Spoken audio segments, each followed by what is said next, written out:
Hello. Uh-oh. Exposing all my dirty secrets.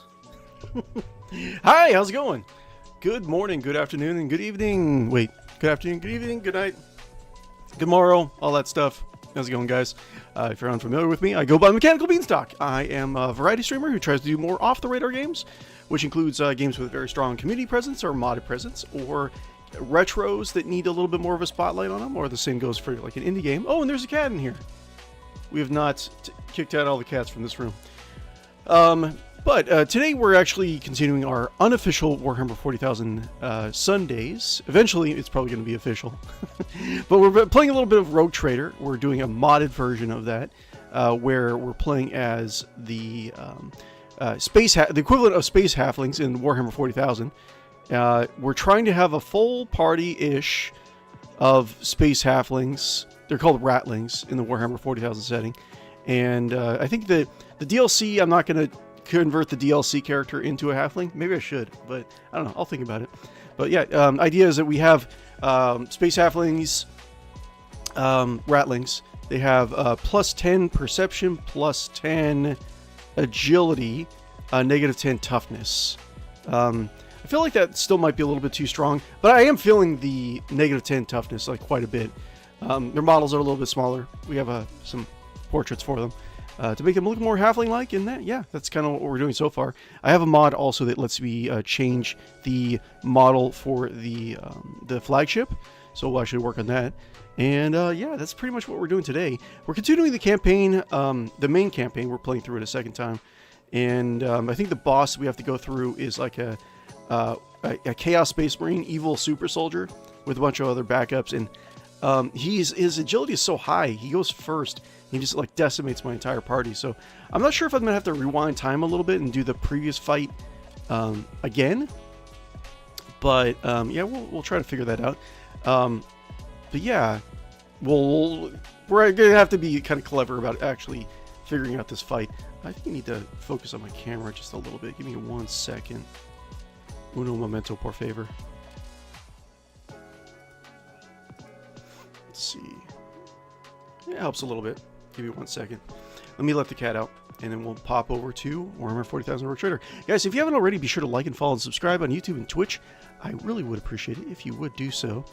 I think we had problems with Rogue Trader loading last time. Let's see here. 1 second. Camera frames. Make sure all the stuff that I need to make the Let me fix this a little bit too. Give me 1 second. Cool. Yeah. Okie dokie. Everything seems to be okay. Cool.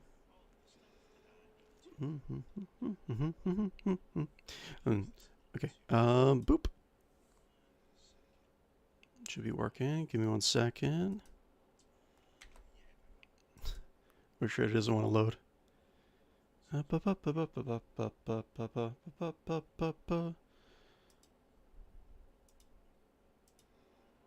There we go. Cool.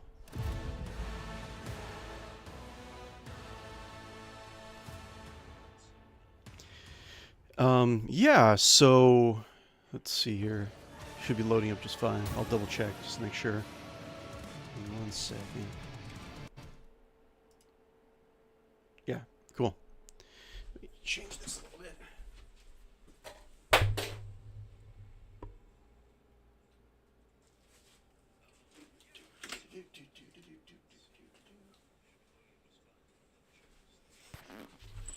Okay, let's make sure I'm doing okay.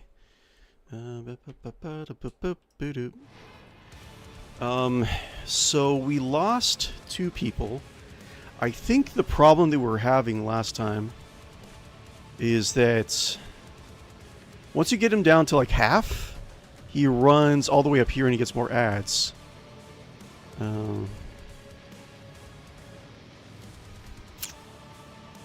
It's a little tough. And I have so many injuries from the last fight. I'm not quite sure what I'm going to do. I guess what we're going to also... I do want to talk more about, like, lore. That's what we have been doing in our Warhammer 40,000 Rogue Trader streams. I eventually kind of want to do... When I do more edited content, when I actually am able to manage my time a little bit better, I wanted to make lore content on Warhammer 40,000, but only for from the role-playing game side and the tabletop role-playing game side. So... look forward to that if I can get around to it. Just give me some motivation. Like and follow, subscribe. Give me a virtual high five every so often, and I'll get it out there. I promise. So I think what I might try to do, I might try to go back to like this. And do this fight a little bit better, so not everyone gets injured. And then I'll try to attempt to fight with the Space Marine. Because I feel like the more I try to do it weakened, the less likely that I'm going to be able to get over it. You know what I'm saying? But give me 1 second, guys.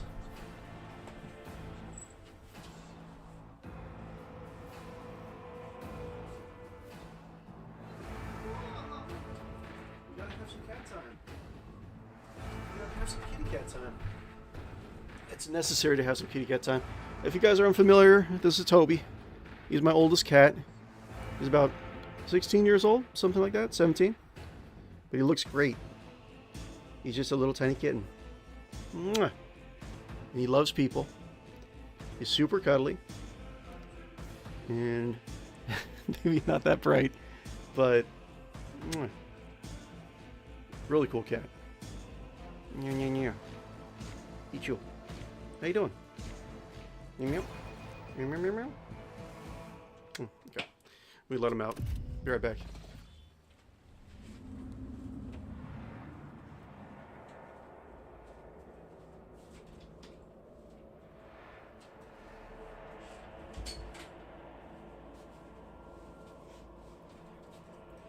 So yeah, what we'll do is we'll do a typical Warhammer 40,000 Rogue Trader stream where I will bounce back and forth between like talking about the going through the Rogue Trader lore or Rogue Trader PDFs. We'll find a subject to actually talk about, and yeah, we'll kind of go from there. Let's see, to the starport. I think that's where we're supposed to go.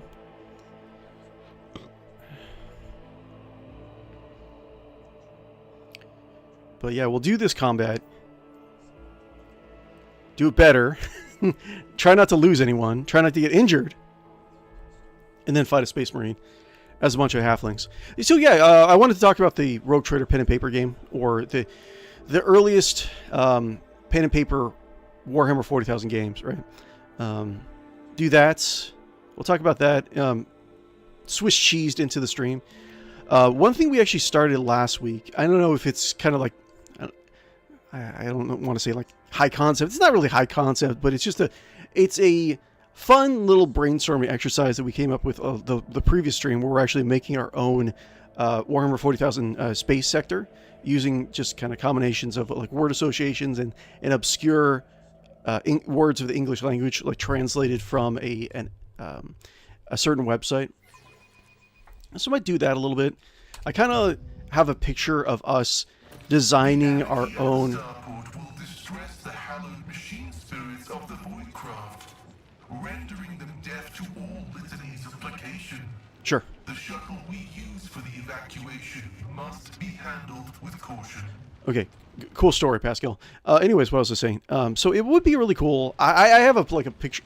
Maybe my imagination kind of gets away from me sometimes, but I picture like being able to do like a word association brainstorming space sector where we just build on this stuff like together as a community, and hopefully, you know, someone who is playing in the pen and paper role playing game can actually use our sector. That'd be kind of fun. Anyways, None shall stand in my way. Where did the fight trigger? I can't quite remember. Let's see here.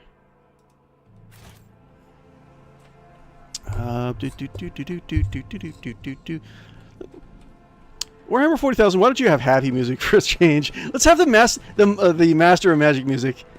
Do do do do do do do do do do do do do do do do. Oh, okay. Let's see here. wait, hold on. Let me take a look here. Map. Oh yeah. I think after we fight this guy for a while, then the Arbites get here. So we could do... We could fight him... Let's load. We'll fight them. It kind of... Maybe try to fight them in cover. Like deep cover. And see if we can wait until the Arbites get here. So yeah. Of course, try to keep Solomorn alive. That'd be great. Well, the whole point of actually doing this campaign was doing Lex Imperialis DLC. And any other future DLC as well. I kind of miss my... my Viking... Space Viking King. Oh well. I can always redo that, you know? I can do a what if Space Viking King. Okay, let's see. That was up here, right? He's up here. So... Let's see, this is actually good. We can have him... I mean, we got a decent amount of cover up here. I think what we'll do is... The Emperor protects. Let's see. We'll have him... We shall reclaim what is rightfully ours. Let's see here. We got a sniper team. We'll have him run up and then run back. And we'll have the sniper team My whispers picking off entertainment. the guys as they come. I'm listening. So we'll do it like Blessed is von so. Valancia's bloodline. I tire of idleness. Let's move. Come on.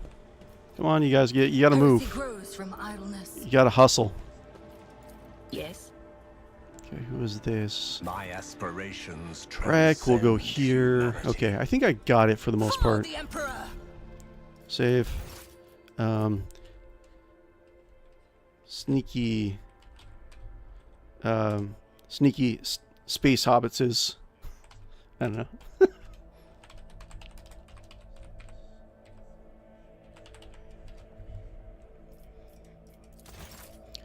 Oh, right.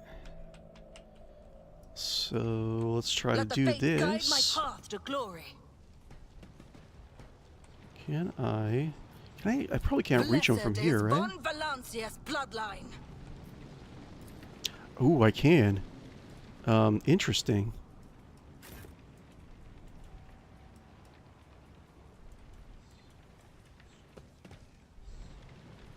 How far? That's fine. You know what? Did you want some? My faith is my shield. Let's see. Snipers are pretty good in this game. I kind of slept on snipers for the most part in our first playthrough. Let's do... Make sure everyone has some lobables. Okay, grenades, grenades, grenades, grenades, grenades, grenades, grenades, heals, grenades, grenades, grenades, grenades, grenades, grenades, grenades, stuff.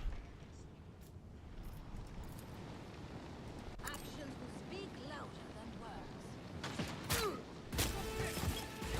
Cool. I will take you down. Characters into position. Get the F out of here. Okay. Sounds good.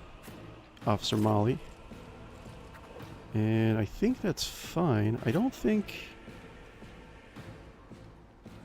Let's go here. Pascal. Everything looks fine. Oh, yeah. I forgot about that. What? He actually shot me? That's a really good hit. Should I load it? Whatever. It's fine. Officer Molly. Okay, let's do some buffs. She's gonna be doing most of the DPS.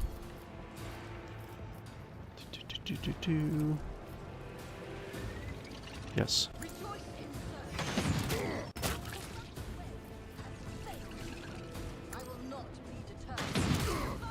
Man, it's tough. Yes. Wreck. You're gonna have to wait. Let's do the dodge buff. Purpose guides me. We'll do this. I will triumph. Yes. Let's make it quick. Hold on. Scared yet?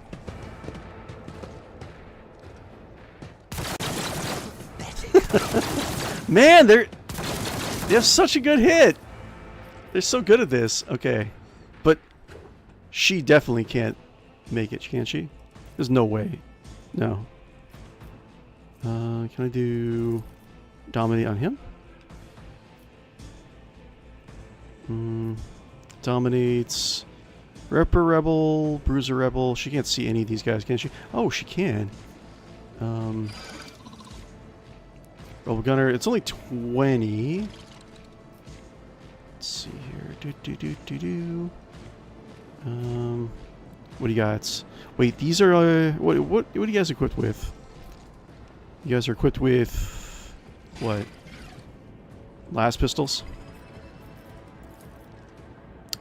Yes. And blind. What great. Oh, can't make it. Nope. Nope. Nope. See anyone else? Okay. Can't blind, that's fine. Tis what it is. Me. Do. Was that you? Alright, what else? And dodge bonus would be great. Anything is? Cool.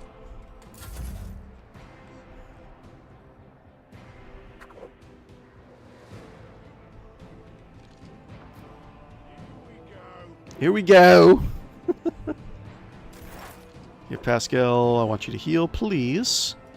Pretty please, Pascal. Back into the fray. And move behind cover. And heal up my friend here. Keep him topped off. Should be a good Your idea. aid was acknowledged.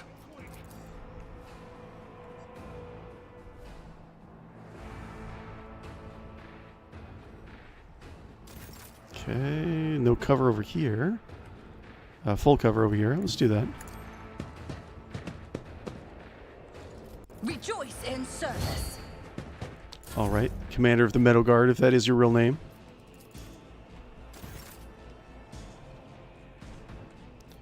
All right, so do this Not a problem for me. and buff, and do this. Oh, I can't do this. Wait, why can't I do this? Boo. Okay, whatever. Who can you shoot, my dude? Can you not shoot anything? 4% chance to hit. Not even gonna bother. That was buffer. Suits my purposes. Yes. All too easy. Oops, wait. Should have given it another shot. I'm fine. I'm good at this game. Yes, that's a waste. Out of my way. Choosing not to go. Let's get to it. Oh, there's so many. I wish there was a like rocket launcher in this game. Do we have storm bolters in this game? I don't think we have storm bolters, do we?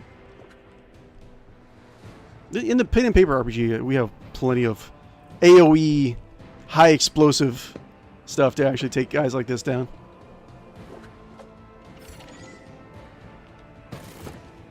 Oh, here we go. Cool. Nice. That's gonna help, definitely. Hopefully, Solomon doesn't get himself killed.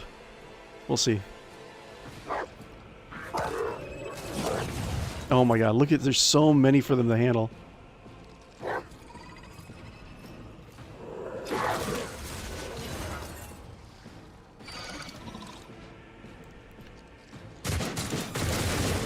Well, a lot of these guys are like really, like they're like 20 wounds. Like the guys with guns, yeah, 20 wounds, 20 wounds, 20 wounds. It's not that big a deal. Okay, and yes, please, man. Can I do?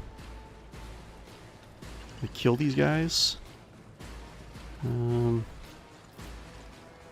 520. I mean, I think maybe I should just kill these guys really quick. God damn, there's so many. Oh, I might be able to, well, look at this.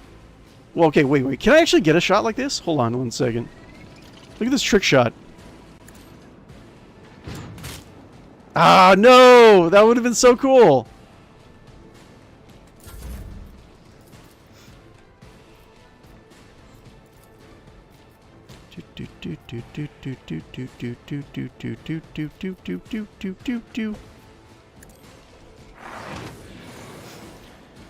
Okay. Let's get to it. Yeah, they're gonna turn around and attack these guys.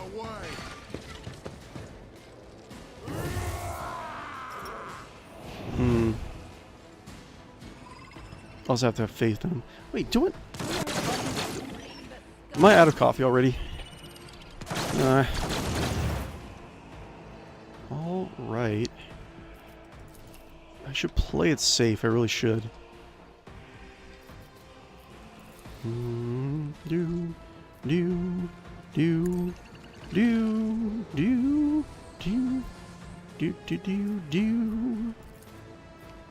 Okay, nothing I can do.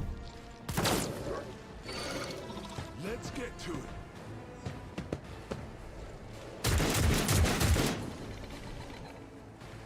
Yeah, if Solomon dies, then I'm gonna have to start this combat all over again.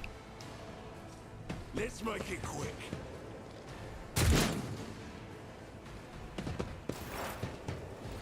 Okay, I should probably start advancing. Let's see, what can I do?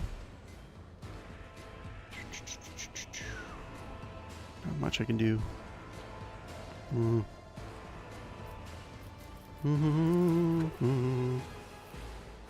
System shutdown is premature. Your help suffices. Okay. Activate calculated fury algorithm. Allies, enemies. Can't really do anything else, can I? That's fine. My vow is to serve. Hold on. Pain. Time to slaughter someone. Yeah, I should start advancing. I'm here, maggot. I mean, alternatively, what I could do is have all my guys right, you know, next behind here, or I don't know. So, like right here, I could set up, and then they would, the majority of them wouldn't be able to shoot, but I could still advance. I don't know. We'll see. This guy should definitely start advancing.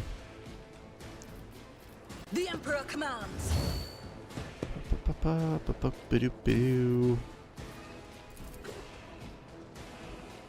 Yes. I am the chosen weapon that will crush the heathens. Okay. Yes. Let's get to it.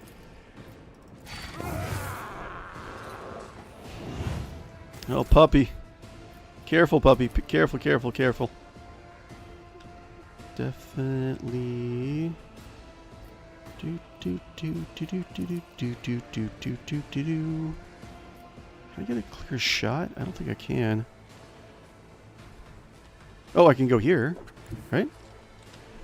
I think I still can't get a clear shot. Nope. No. Just so I don't F up.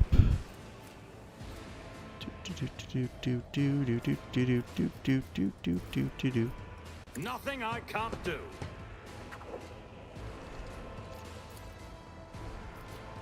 Okay. Suits my purposes. All right. I will not be deterred. Kill you. Anyone else I can kill? 95. Sounds good. Do this. Rejoice in service. All right.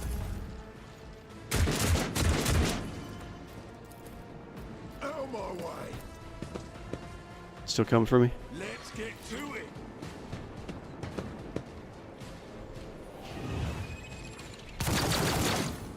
Okay. Miss, miss, miss.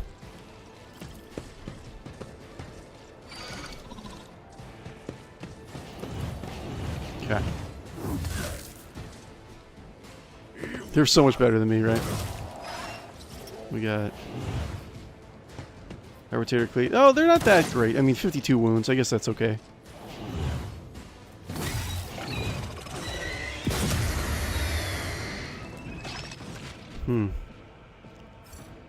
Okay. Oh, you shooting your own guys, my friend? Stop that. 𝕿𝖗𝖆𝖊𝖗. What are you doing, 𝕿𝖗𝖆? Okay, cool.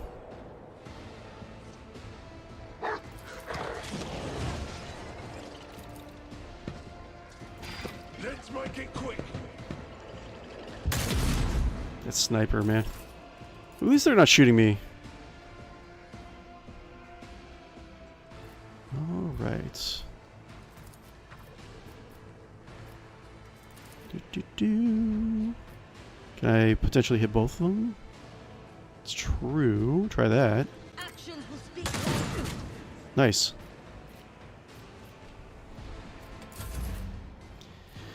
Okay. What can I do? Do.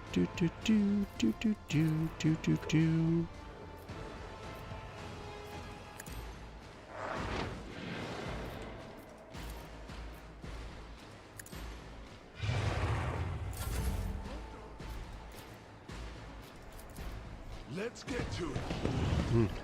Out of my way. I wish I made some more coffee. I should make like just like a gallon of coffee to go on streams with. I didn't really. I think I was like tossing and turning or sleeping on my head or sleepwalking or something. I don't know. Feeling all groggy. You know what will help me? Killing some virtual heretics. I don't like to come out of cover.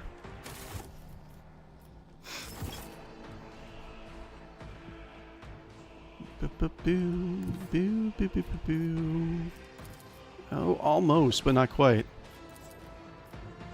Cool. Yeah, I'd like to blind some people, please.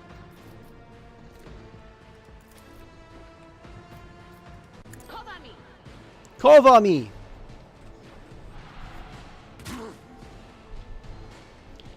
And, can I blind you too? But of course. Cool.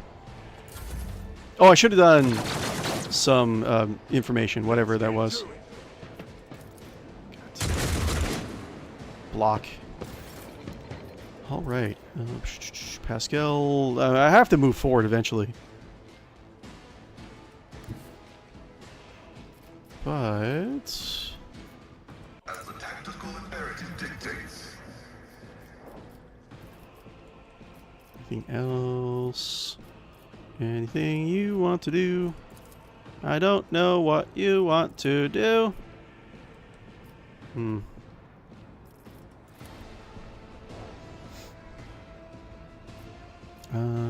Yes.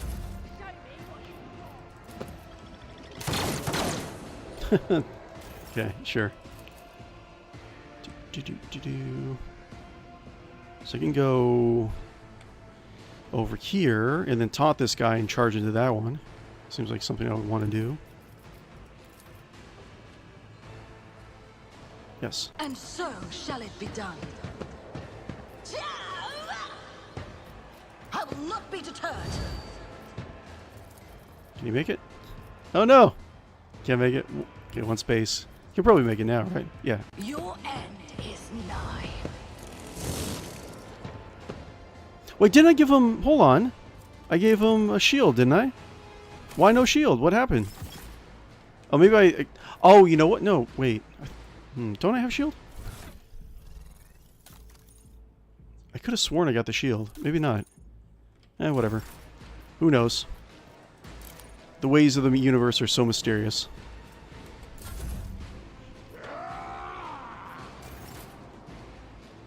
Okay, can you hit anything? Captain Guppo needs to actually shoot some sniping, please. Do do do do do do. Captain Guppo needs to do some sniping, please. Captain Guppo needs to do some sniping. And I'll do that. No! No! Captain Guppo! I'll pass. Fine, whatever. Pascal can't do anything. Indira then? Endearing Indira? Will do. Farewell. Okay. Captain Guppo needs to go do some stuff. I've killed one person this entire fight. Okay.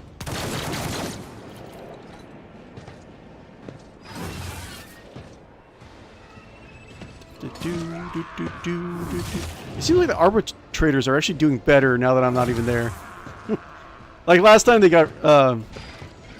last time I tried to help them and they got really beaten up, so I don't know. We'll see. Oof. Oh no! That was... What's his face? Selmorn has this.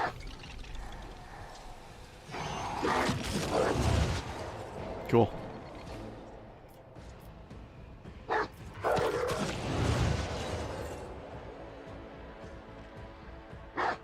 I think it was like 3 attacks from the doggy dog. Hold on. Okay. This is not my guys. That's all I could say. Alright, should probably get closer, shouldn't I? So, And so that shall it be said... done. Boop. And then boop. Can I go... It's like not cover. Choo choo choo choo choo choo choo. 48%. Do do do do do do do do do do do do do do. I can kill this guy, can't I? Maybe.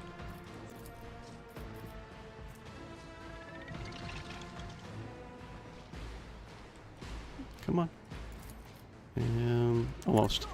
Crit, please. Ah, that would... Damn it. Let's do...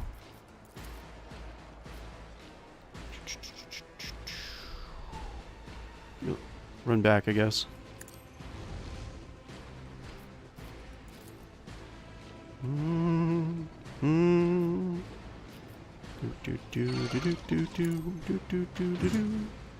Ah, dodge! Son of a biscuit. Through chaos, I stride. Don't say that out loud, man. I'll remember this. The Inquisitor might be, like, listening in. The ruin beckons. Get to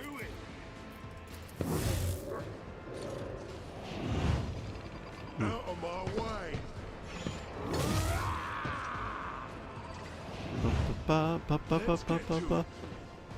Let's see.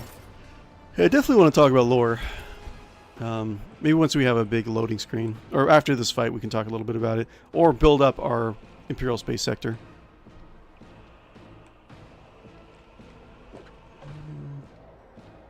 Can you do? Can kill that guy.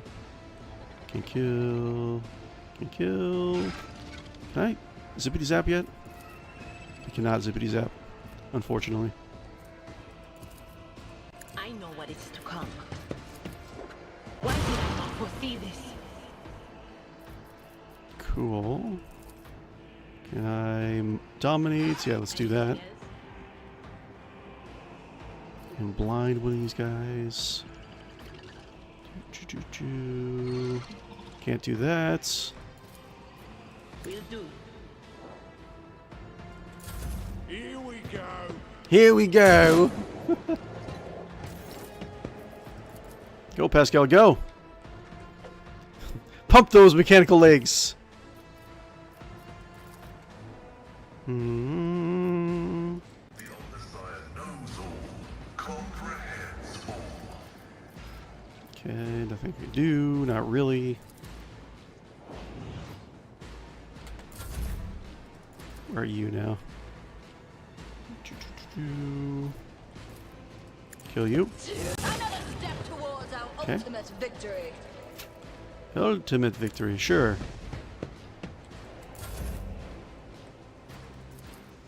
Captain Guppo, boo, Captain Guppo, boo, do, Captain Guppo.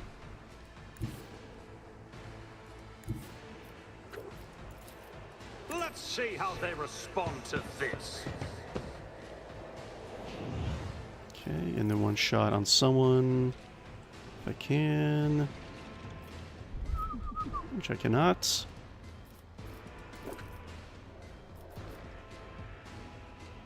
Not a problem for me. All too easy. I did not give her a free attack. Why did I? Yeah, I'm just tired. That's all. A colossal mistake. Hold on. Like, all the arbitrators are gonna be dead by the time I get up there.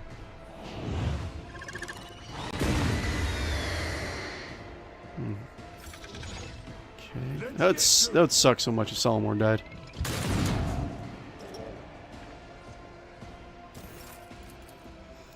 Okay.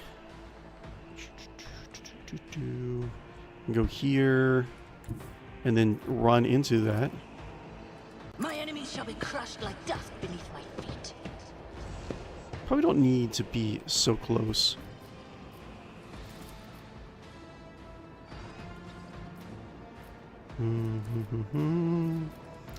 Do do do do do do do do. And so shall it be done. Okay, can I just kill? What can I do? Kill this guy, I guess. The Emperor Oops. commands. Ah, 40%. No. Rejoice in service. How are you still alive?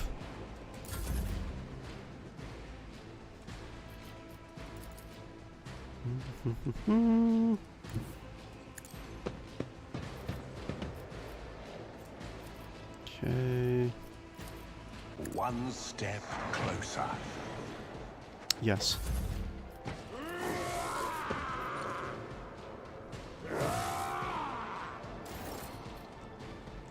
Okay, move up without any cover. It is what it is. You do anything else? Use that. Anything is. What an unfortunate turn of fate. Out of my way.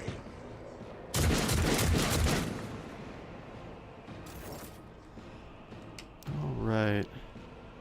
Nothing.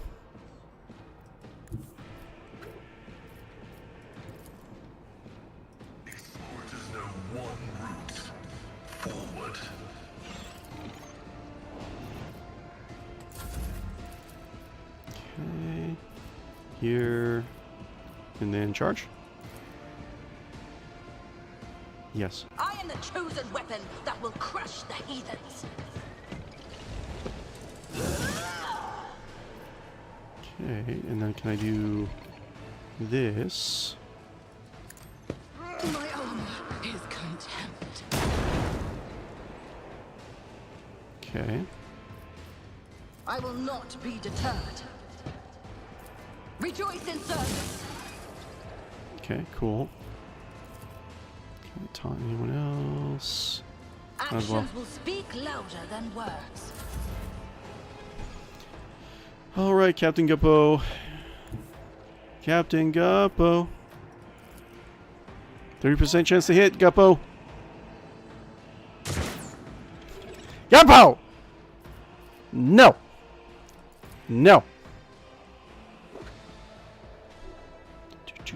Do. Suits my purposes. Alright.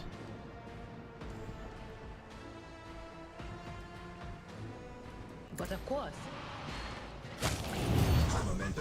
Okay, cool. How many more guys are left? Not a lot. Let's see here. I could use wait and use was it my Master Whisper, Ryek's. I can wait and use Ryek's ability if that would be good. He is far away though, so I don't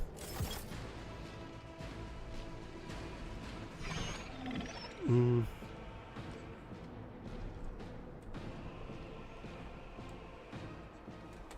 Cool. Let's get to it.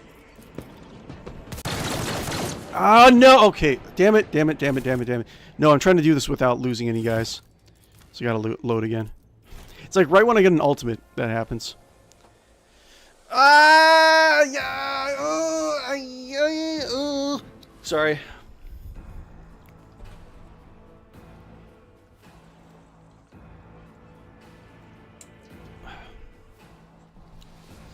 Agility enhances the initiative and dodge chances of the characters.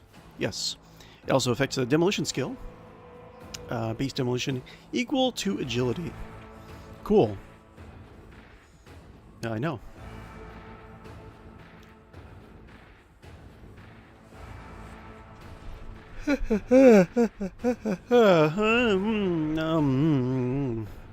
Man. I should integrate a lot of my life with streaming. If I need to take a nap, I'll just say ASMR. Weirdo streamer sleeps in chair. Live. Okay, where was I on this?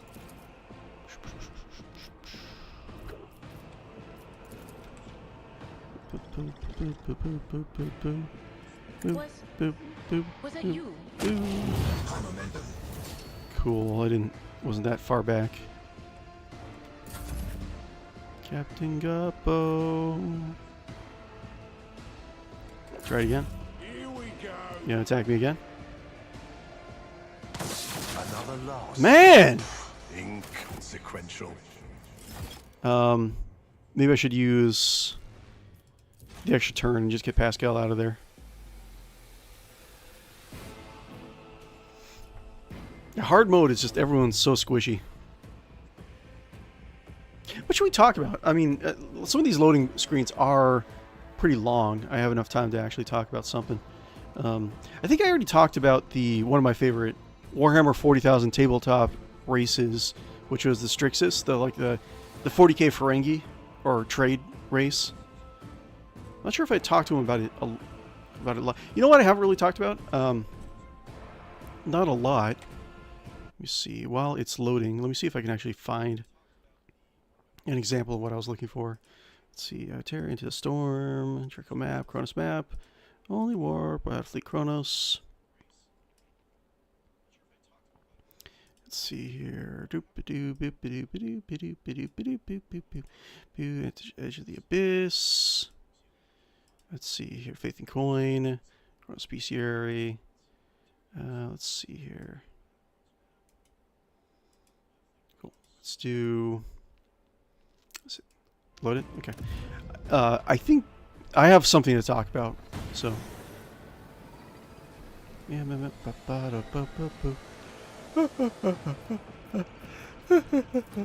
Will do.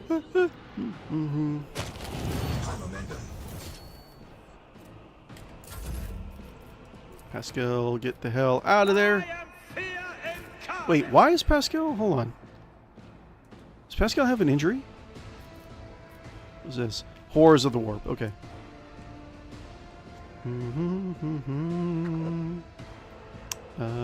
Yeah. Full cover. And boop. Do. Can't do anything. Okay, cool. Let's make it quick. I shall endure everything Ouch. with unshakable faith. Wait, he has a crippled leg already? Crippled leg? Agility is reduced by 20. I feel like I should load it. I don't want any injuries either.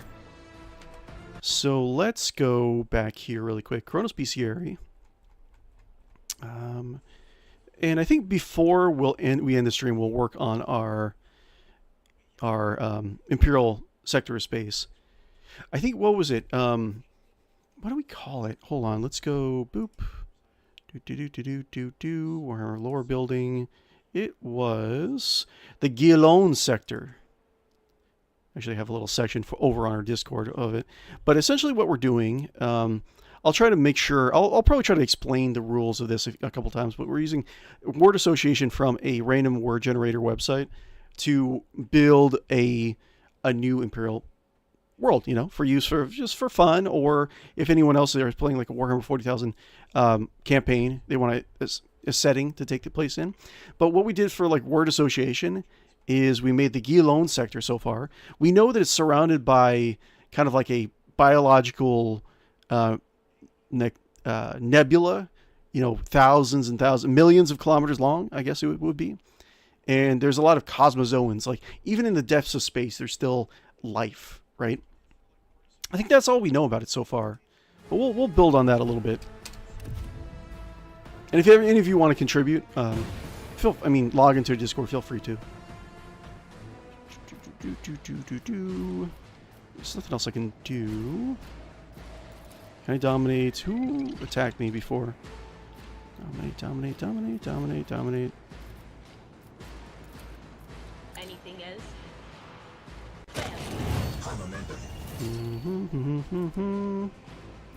We got here. Immediately fix one explode on animals coming. We set free to attack and the target. Attack always hits. I can do that. I can't even make it. I could actually do. Like give 𝕽𝖆𝖚. Oh, 𝕽𝖆𝖚's like hella far away. Let's see, who attacked me last time? It was like this guy, I want to say. I was about to say I can give 𝕽𝖆𝖚 another move, and so you can try to move up here and take out that sniper. Who is... I think it's actually... No, it's not the sniper that killed me. It's this guy. Rebel Agitator, who has been untouched.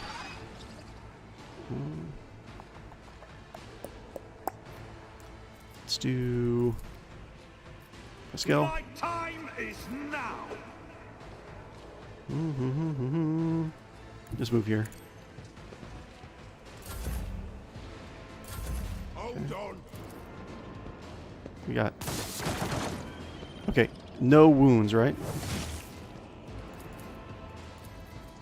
So long as he doesn't have any...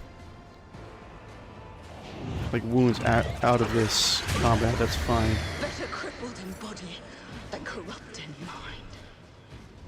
I will endure. Okay, and he took a couple hits. But... a crippled leg! Again! Crippled leg! I don't have any items this early in the game to deal with that. That's the thing. We're doing a lot better than we did in our last campaign. Oh, Streamboo, you're back! You have so many false accounts, don't you? Let's see here. Stream boo boo boo boo boo boo boo boo boo boo boo boo boo boo boo boo boo boo stream boo. But let's see here. The rack goal. No, was it? Yeah, rack goal. Rack goal 85, right? That's what I wanted to talk about. Because this is like I think it's specifically made for the pen and paper Warhammer 40,000 role-playing game, right? But they're a combination of like Predator, like Xenomorphs, and like some weird Centaurian, like, and some like weird, smoggy, slimy industrial technology. But let's talk about it a little bit during the loading times. I gotta look around my camera. Sorry. They descend from the heavens like a maelstrom of destruction. Everything they seek, everything they find lies in ruins, for they are of a lost age. If they do find the treasure they seek, a new age of strife may come for us all. Last night, we completed our pursuit, but the bounty escaped us once more. I cannot deny that the officer put out by the Magos biologist is a generous one. I also understand my rogue trader's lust for the glory that comes with such triumph. I, however, hope that Talon is sincere to his oath to give up on this task. Neither our vessel nor our crew are well suited for confronting the rack goal. In truth, I begin to wonder if any of the Imperial craft would be. Our ambush of the Xenocraft began perfectly. The mindless wretches assaulted the apparently defenseless transport like stink bugs on a corpse starch. They closed just as we expected, and within minutes, the Xenos had greedily taken the bait, filling the void with hundreds of their assault craft. Albert's commanded our ship to leave silent running and launch an all-out attack on the Mauler's weak aft armor. Within 2 salvos, our attacks shattered the vessel, leaving the Xenos no hope for retreat. It was only moments later that our plan began to fall apart. We had hoped that with their only chance for escape destroyed, the Xenos would begin to negotiate some plan for survival. After all, that any sane being should prefer survival over their own certain death. It is now obvious, however, that our mistake was assuming that creatures were sane. They're not even predators, only destroyers. A predator makes use of what it kills. So let's just, before we go back to the game, let's see, where's the some art style. Where are you? There's plenty of rack goals. This is kind of how they look like for the most part. Like an unaugmented rack goal, like Centaurian, kind of like Xenomorph kind of stuff. They hide in vents. They can use technology. Like, what if Xenomorphs could use technology? That's probably a good like introduction to it. But we'll talk a little bit about it during the loads. Okay, well, I can definitely kill this guy. But of course. And let's see here. I think what I'll do, I can do a 𝕽𝖶𝖌𝖚𝖊𝖊, and then I can do pots, maybe? Like I can do pots and have pots charge all the way up here. That might be actually good. And what do we got? Do that. Do this, and then attack, and then charge right here. Rejoice in service. Okay. And then we can taunt these guys, right? And then charge. Can I do a charge? There we go. Cool. I will not be deterred. Cool. So far, so good. Do a little bit more endure. All right. Actually works out pretty well. Let's get to it. Okay. So far, so good. Okay, that was a good call. Here we go. You gotta make sure that it's not the Solomorn. Oof. I think he's like the last one. Him and his puppy.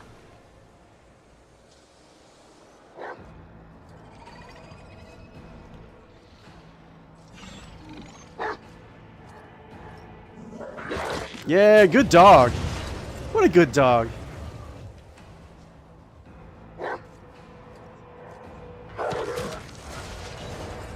Cool.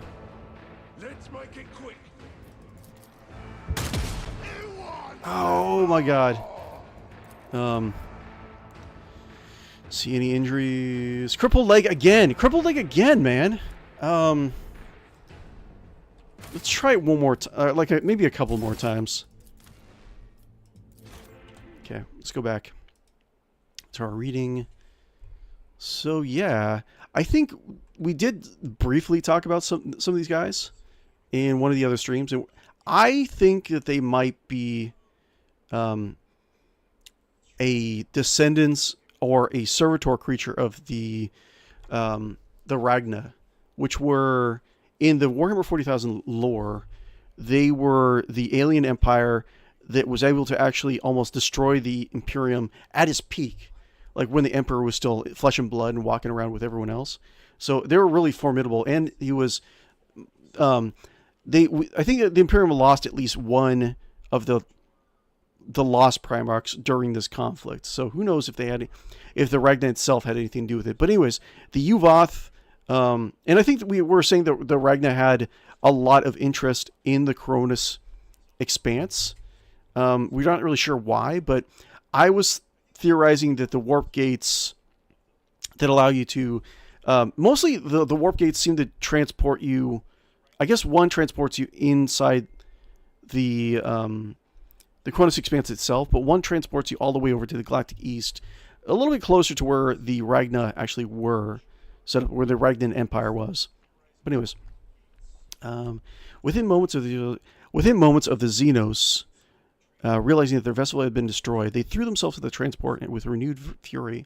Over the Vox, I heard the sounds of battle interspersed with the cries for reinforcements and Xenos howls of fury. As the battle continued, I admit I chafed under Albert's request that I remain aboard the Aureus. It sounds if quite the combat took place between our stalwarts and the foul creatures. I wished I could have been there to direct things personally. Then the signal stopped abruptly, and beyond the viewports we watched as the transport explode. I'm not sure how the monsters managed to destroy her. Yet another reason why I resent Albert's keeping me at his side. I'm sure I could have helped stop them, but Albert's dynasty can ill afford the loss. They are beasts prowling the expanse. Nothing within the Cronus expanse embodies a mindless brutality and unrestrained savagery like the Rakghoul. Their actions seldom follow any pattern than that of violence. Huge swathes of destroyed vessel stations and even colonies are often the only indications of their passage. The methods by which they select their target are yet as unfathomable, but perhaps maybe entirely at random. Only the most focused and the least sane adepts have dared try to see a pattern within the activities of these wretched Xenos. Their ways remain a mystery, and it is unclear if their answers are crafted in cunning or buried in insanity. Okay, since the discovery of the Maw, which is the there's a warp storm between the Callistic sector, the final border of the Imperium, and the Cronus expanse. There's a little, I think the Maw is like the tunnel B through that warp storm. Since the discovery of the Maw, relatively few Imperial vessels have ventured into the unbeholden reaches. Far few has successfully made such journeys and then returned to tell of them. However, in the year 710, Millennium 41, an attack, so that's, and 41, so that's 280, so that's 280, so it's like, that's 310 years ago, something like that, from where we are right now in the game. Something like that. An attack on the merchant brig Solus of Dawn revealed this new threat, possibly the most dangerous in the region of the Cronus expanse. Adeptus Mechanicus explorators from the disciples of Thule discovered that the Solus of Dawn, a drifting wreck. Her crew were all slain, and the records only began to hint at the savagery involved in the assault. Since that time, dozens of additional confirmed losses have been attributed to the Rakghoul attack. The Rakghoul may have victimized countless more, but limited communications and lack of any remains means that the numbers would be speculative at best. Over the decades, Rakghoul sightings continued to occur throughout the trailing and rumor-rolled portions of the expanse. In recent years, the human craft have also confirmed encounters with these marauding terrors into the cauldron of heathen stars, indicating that they spread indicate that they're spread across the expanse. Unfortunately, very few has survived an encounter with these Xenos that tell the story of their conflict, and even fewer still have retained sufficient sanity to make the stories believable. One thing I think that would link up to my theory about the Rakghoul being a servitor race of the Ragna also is, or just a servant race, is that they don't have a lot of resources or know-how to fix their own vessels. Like, a lot of their vessels are just kind of like belching out smoke and like not necessarily 100% well maintained. There's certain Rakghoul that are kind of like engineers per se. They're like bio-engineered, but also like have like bionics on them. But overall, they seem to have, they not really care if there are warp core breaches and there's like, you know, radiation coming from it. So I don't know. Anyways, it's very interesting to think about. We'll come back to it. Oh my lord. Okay. This sucks, man. Where's the... Oh my god, he's so far away. This is really tough. Let's do... Can I do... Can't move. The only thing I do is just kill this guy. Was that you?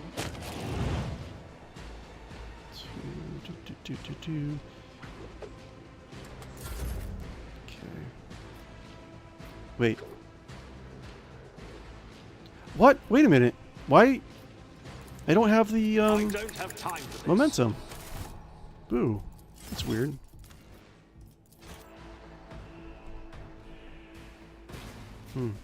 Strange. 15%, 14%. Let's see. I'll just wait for it to load. Ba-doo. Since the discovery of the...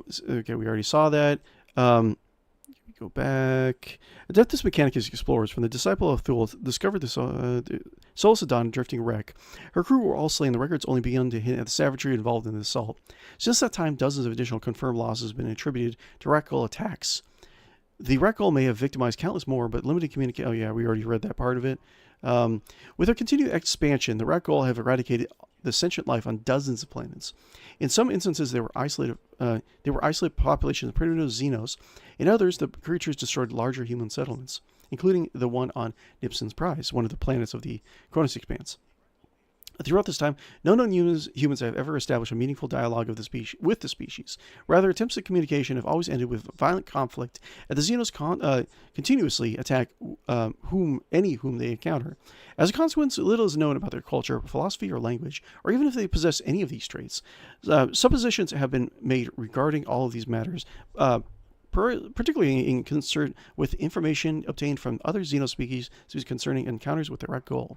Even prior to the first confirmed human losses, races such as the Strixus and the Vrykeen, I don't know what that is. I can't remember. Sounds familiar though. Mentioned that the Rakghoul were dealing with human cultures. Ancient legends from several cultures spoke of a race that traveled the stars, purging planets as they went. The capabilities, according to these Xenos, varied from world to world, but few factors were consistent with the modern reports from material sources. The first of these issues is a clear fact that the attackers were relentless and merciless. The aliens were known as the Scourge of the Expanse, and the legends described them relentlessly cleansing planets of all life and culture. So that, they're cute and cuddly, that's what they are.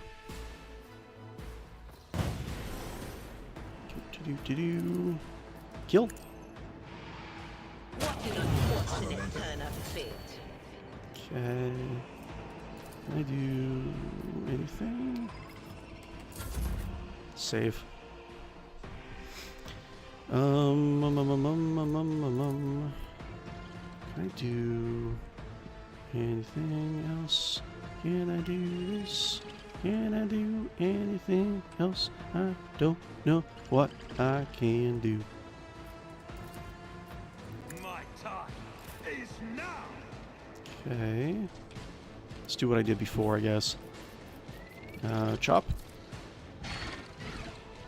Your end is nigh. Your corrupt way has failed you. Okay, endure. And charge.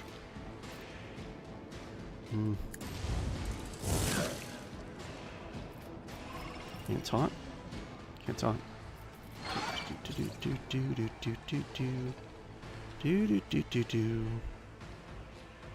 Man, so far away. Go. Hold on. Let's get to it. Ow, ow. Out my way. Ay. I've been given no order to die. It's gonna suck if 𝕬𝖆𝖊𝖚 dies.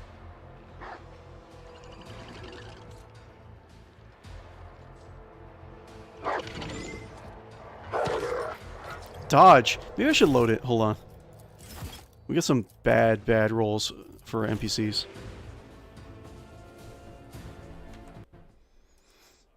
Okay. Similarly, I can't even say similarly. These mythical terrors were described as corrupted and armed with fell mechanical enhancements.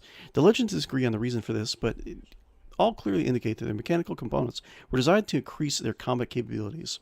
Some of these tales have said the creatures had hated themselves as much as they hated other life, thus replaced other components that distance themselves from their physical form. Others suggest that Ratling were a race created from nothing by another godlike race, and mechanical components were simply used to finish the job, replacing those parts that couldn't be crafted biologically.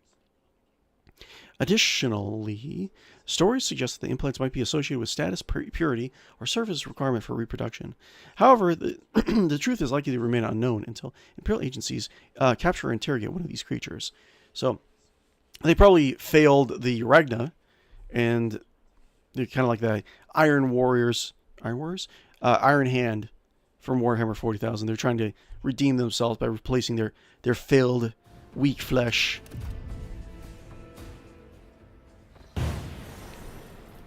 Okay. Can I do...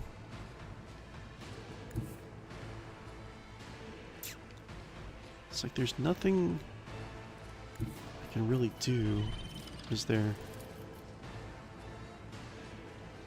Let's see here.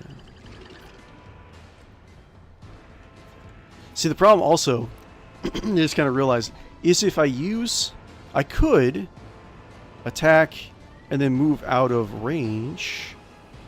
Actually, I might actually try to do that. But the sniper might actually target 𝕬𝖆𝖚𝖚. But I'll try it one more time. And so shall it be done. Let this be the warning to all who oppose us. Rejoice in service. Actions will speak louder than words. Endure, and then I can do... Can I charge? Let's see if I can do this. And so shall it Maybe that'll be help. done.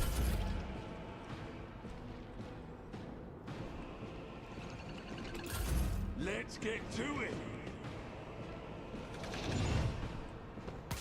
Through pain Okay. and hardship, we prove our devotion. Oh no. Oof. Nice.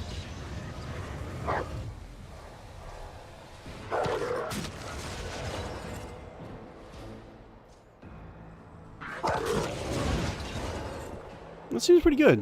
What do you got? Like, between him and his dog, he has 4 attacks. Here we go. Okay. Whatever happened, didn't happen. Cool. So I'll take it.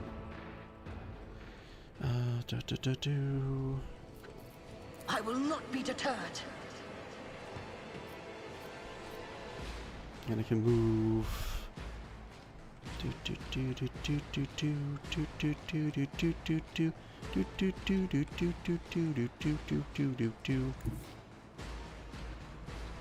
we got here? 44% chance to hit versus what?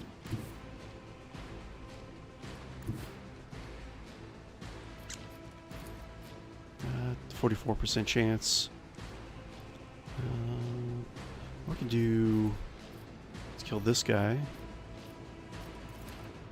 10% chance. That sucks. Do that. 10% chance. Cover. Cover always seems to work better for everyone else but me.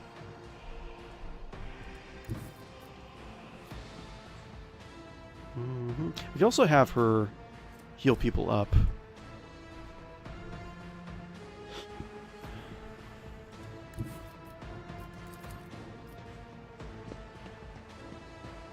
If I could take out the sniper, that would actually help me quite a bit.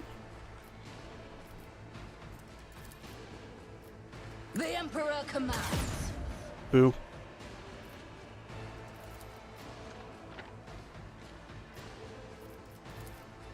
Actions will speak louder Boo. than words. Let's load this again. Load, please. Save scumming so much. Such a save scummy person, aren't I? Most of the confirmed knowledge of the Rakghoul culture activities have been discovered through analysis of combat sites. Since the earliest known survivors with these xenos, there are a few humans who survived have often been thoroughly questioned, whether by a rogue trader who wants to see the Rakghoul destroyed, renegade Myos biologists, or even the Inquisition. However, such questioning often proves largely futile, as the survivors are often plagued by horrible mental trauma. It is unclear if this damage was a consequence of the horrors that they faced, or if it is a direct consequence of any psychers that have been found among the Rakghoul. Astropaths used in investigations have only returned inconsistent reports after analyzing surviving victims. Some insist that the degree of mental scarring could only be a consequence of mental assault, while others argue that the damage is more likely due to a combination of visceral reactions to extreme terror and the possible warped taint.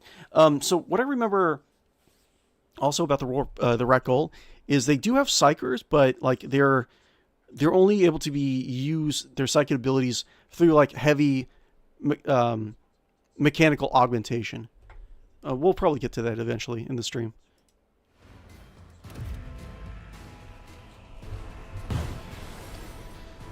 Okay. Let's try hitting this guy twice. May the divine's will be done. Yes? No! Rejoice in service. I will not be deterred. Okay. Let's not worry about this guy then. Let's see here. Rakghoul physiology. The dual taints of the warp and radiation are commonly found among the Rakghoul. The radiation may be a consequence of the fission pulse drives found in their vessels. However, it may be that the species seeks out this means as inducing additional mutations among their own ranks. The Seneschal and information broker Nathan, how do you even say that? Let's see if I can do it in one go. The Santos has observed that he is unsure which option is more terrifying, that the Rakghoul deliberately seeks out corrupting mutation, or the species is so consumed by the bloodlust and rage that they no longer have the interest or ability to conduct basic maintenance on their vessels. I was saying that it would be very interesting is if whoever was maintaining them is no longer around, like the Regna, right? While some mutations are clearly due to depredations of the warp, others seem to be more consistent with those developed following the extended radiation exposure. The combination of these two influences clearly affects the species gene pool, which has resulted in substantial variation between specimens found in different regions of the expanse. At the same time, Imperial reports have not identified any tribal or cultural iconography that associate with any of these genetic variants. This suggests, but does not confirm, the Rakghoul may lack the necessary cultural sophistication to develop travel rituals. Okay, interesting. I think I can try to take this guy out.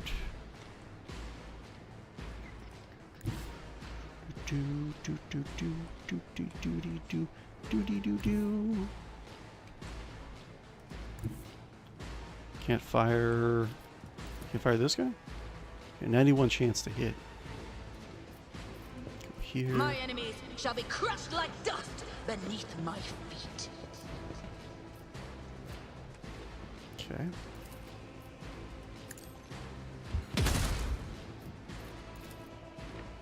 They can have Puppy join us if I take this guy out. And so shall it be done. Another step Cool. towards our ultimate victory. And move The Emperor into better commands. cover. Okay, and you are so far behind at this point, it's not even funny.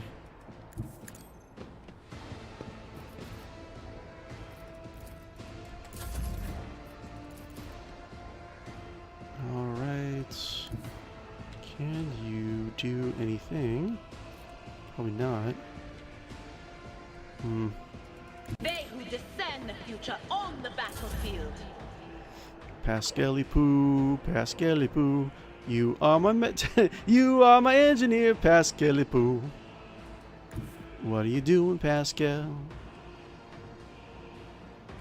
Advising. Request approved. Pots. Okay, so now I can take care of this guy, right? Should be interesting enough. Doop. Or I can do... yes, I should do this, and then charge.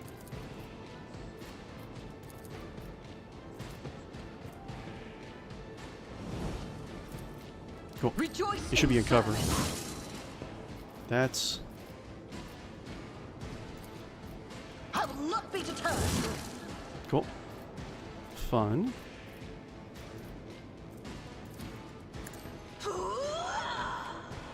Okay. Alright, how am I going to do this? Officer Molly, Glacio.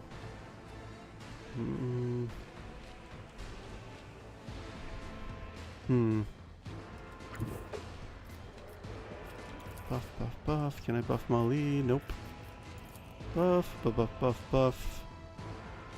My tactics are flawless.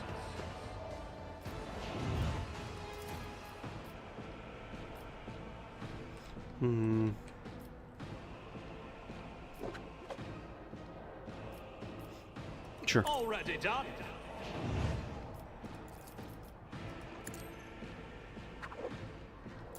Let's make it quick. Oh, here we go. Where's he going? Oh, you should not have gone that way. Well, it is what it is. So hopefully you take the sniper out before he does any real damage. Hold on. Okay, miss, I think? I think that was a miss. Alright. Oh, wait, she can go... oh, is there a ladder? Oh, I didn't even notice there was a ladder there. Okay, no cover, but that's fine. Let my enemies tremble at the sound of my steps.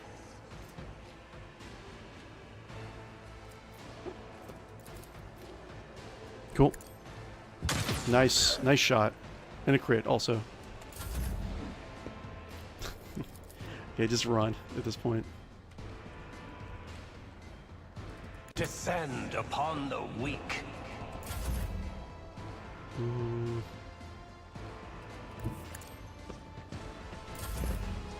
Pascal doesn't have any more healing items. As the tactical imperative dictates. He's so far away.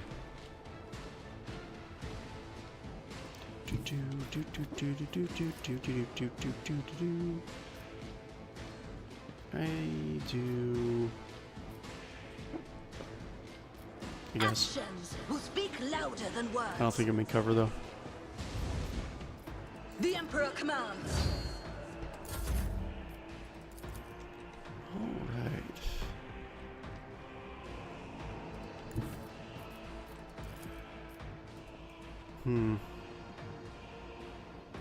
I shall not fear. Nothing I can't do.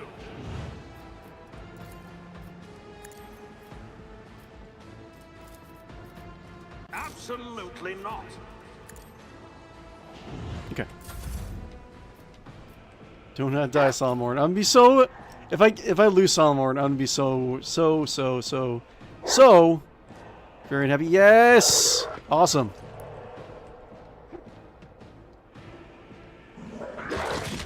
Nice. Cool. I think I did it. I don't think I got any real injuries. Cool. Bye. Cool. We lost like all the other arbitrators, but we're not going to go into the next fight like horribly unprepared. So there's that. Someone's chest plate is punctured in multiple places. Okay, we already read this last stream. I'm saving the streets with the governor.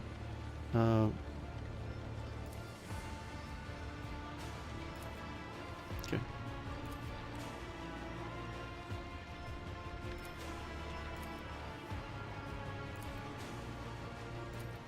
Okay. Excellent. We have some injuries. Hold up. What do we got? We got crippled leg, and we got what? Crippled arm, probably? Broken ribs. That's fine. I mean, he's a buffer, and she is range attack, so it's not that big a deal. But definitely save.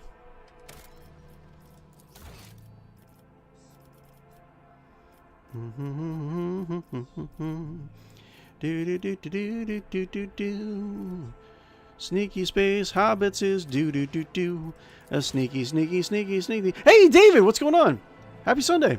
Hey, sir, how are you doing on this wonderful Sunday playing Warhammer for Rogue Trader with your Ratling group? Doing wonderfully. Thank you very much, David. Always good to see you. Thank you guys very much for hanging out with me. I really appreciate every last one of you. Okay, why am I thinking that I need to... Got his Inferno pistol, which will probably be good for the Space Marine, actually. Do Inferno pistol. We need a lot of anti-armor stuff in order to take that guy down. But let's see here.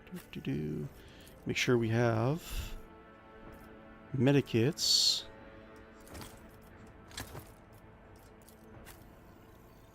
And medikit. I think that's it. That's fine, though. What do we got? Crack grenade would be good for the Space Marine. What we got here? Instantly increases movement points by 6 and grants 2 charges of slash. It reduces the weapon skill, ballistic skill, and perception by 15 until the start of use next turn. That actually might be good to carry with me. Simply because...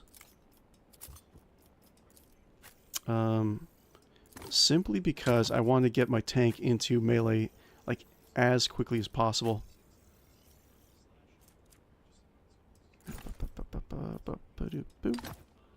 Anything else I could use? Just grenade. Let's see here. Force grenade deals 5 energy damage, armor penetration. Blind grenade blinds all enemies within the 2 turns. And it's all good. Let's see. Anything else I could use? Let's see. Well, because they have full runes, they gain +5 to all characteristic. We got Ring of the Iron Will. Whenever the wearer hits a target with his shield bash. Yeah, like my shield. What is going on? I did have a shield on this guy. What's this? One-handed melee weapon light. Yeah, it's like I think the shield is just gone. I don't know what happened. He definitely had a shield. I don't know, maybe it's bug, perhaps? Who knows? Add to cargo.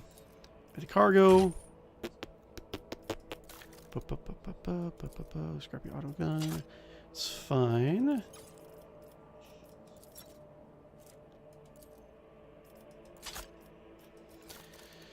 Let's see, what other accessories? All attacks of opportunity deal additional agility bonus damage. +5 bonus to the persuasion. Shield armor. Whenever Weller kills an enemy within 1 cell radius with a shot, they gain +1 resolve until the end of combat. This would be really good for a dual pistol, or pistol and sword character that I was thinking of actually running this campaign. Nothing much I can do. Okay, well. Anyways. Grab all this stuff, please. Thank you. It's only one guy lived. Oh, my lord. A new challenge for me? Oh, we got some more, guys. Wait, arbitrary... Oh, you know what? They did live. Okay, they got knocked out. They didn't die. Okay, interesting.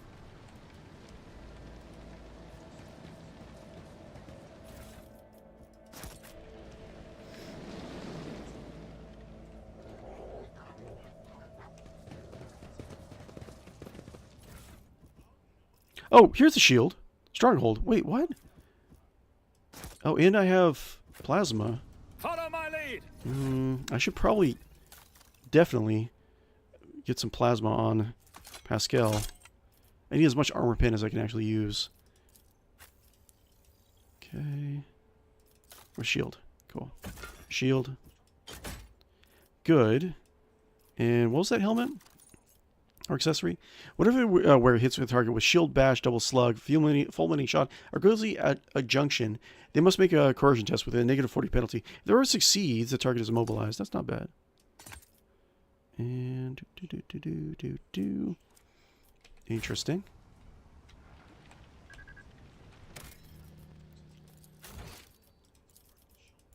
And sneaky space hobbitses. Huh.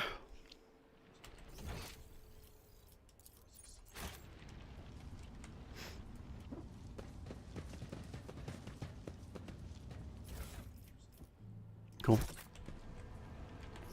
I think we have to go, like, right here? I'll lay claim to the stars.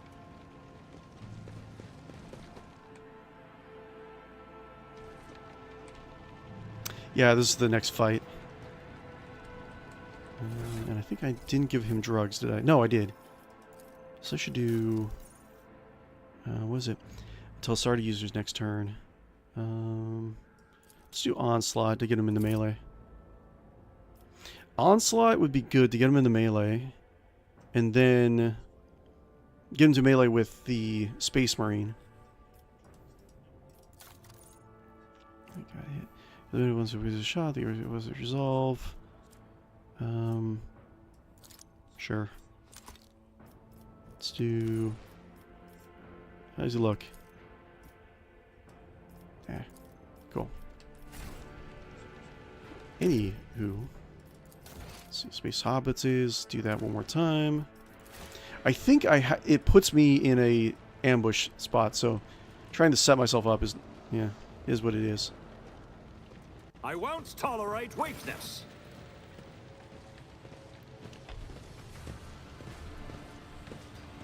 I kind of want to sneak away and get some more coffee, because otherwise I'm going to be falling asleep here. Okay, we already looked at this last stream.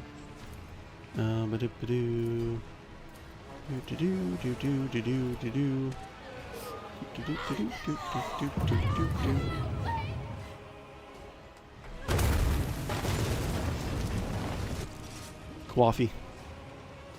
You thought you had killed Aurora. Go get him, hobbits! For I am. I think what he has an Astartes Stormbolter. Wait, is that a Stormbolter? No, it's a Heavy Bolter. Behold the final dawn. Stormbolters have multiple muzzles for multiple shots. I won't heed your cries of mercy. The disgrace of Monarchia will be your thing. And he's gonna go first. Great.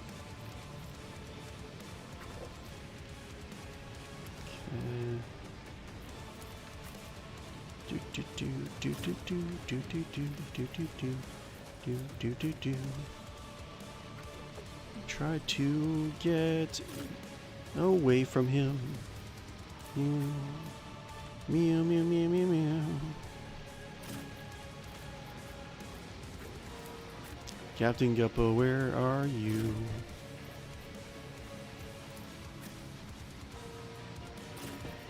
Let's just try to spread my guys out a little bit.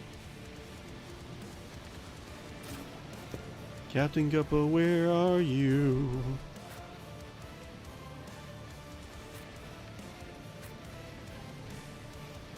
Okay. Like this. Let's go.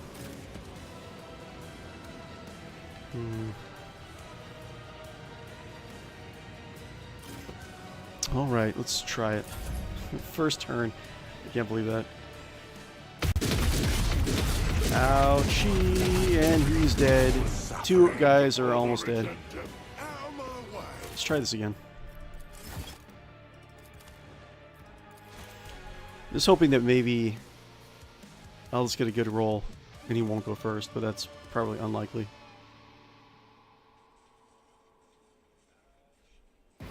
How are you guys doing? I should probably do my YouTube thing, right? Our advertising thing. Guys, come here. If you like and follow and subscribe on YouTube and Twitch, you'd be my best friend. I would really appreciate it. Its current goal is to build up YouTube to about 500 subscribers. So if you can help me out with that, that'd be great. If you want to chip in, you can also share the video. You can share the video. You can like it. You can subscribe. All that jazz. Same goes for the Twitch version of it. I do stream Wednesday, Thursday nights, Saturday, Sunday mornings. And yeah, if you ever want to jump into Discord, help us out at any sort of mini games we have going on, or just kind of vote on what I'm going to stream in the future, you can feel free to. But in the end, if you just want to come in every so often, lurk, and just hang out with me, I would totally appreciate that. Let's see. Let's go. For the Emperor. Yeah, I can't do anything about that. What if I have an opportunity to save at one point?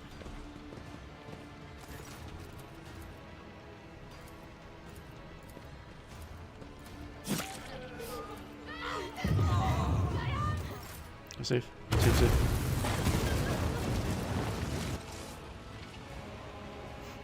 You thought you had killed Aurora, false believers. Tremble, for I am Aurora. I am the herald of change. Okay. 5. The final dawn. Let's see if it'll let me do it. Just mash the quick save button. Submit, and you'll die Oh. quickly. It says I saved. Sacrifice be gifted. Quick save successful. Okay. Let's see. That's good at least. Pots, middle guard. And you know what I could do? I could actually put Pots right here, so he has a chance of hitting his own guys. That might be good. 𝕿𝖆𝖊𝖊𝖚.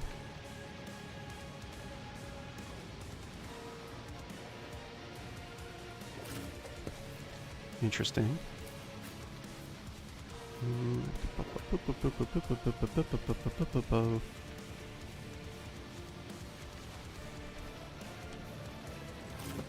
Okay, 𝕿𝖆𝖊𝖊𝖚. Don't get near.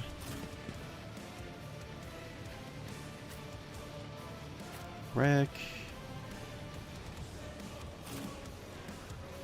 𝕿𝖆𝖊𝖊𝖚. Cool. Officer Molly. Okay. Not the best setup, but it might work. What are you doing?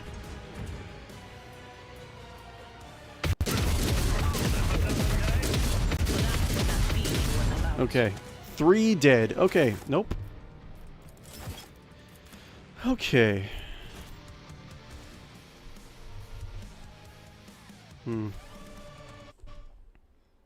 Okay, where were we? Okay, so yes, when I confirmed that. Okay.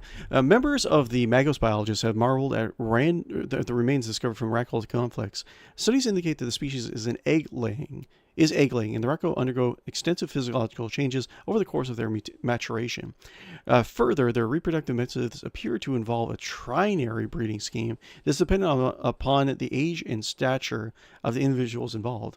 Some reports suggest that biochemical and physiological changes may occur in the Racco based upon their social standing within their communities.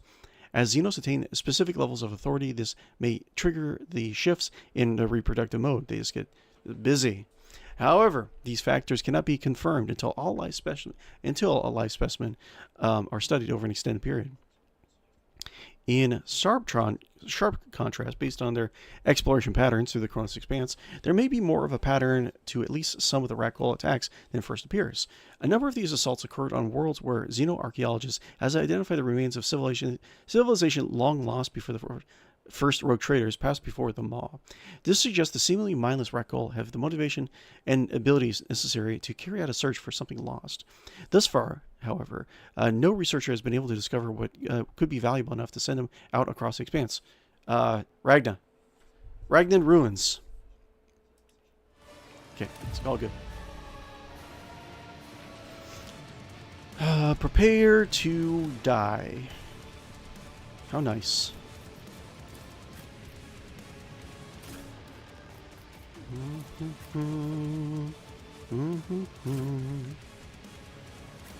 Let's go.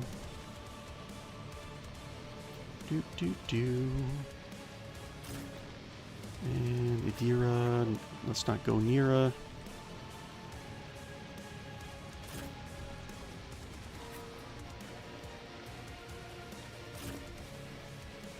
Wreck.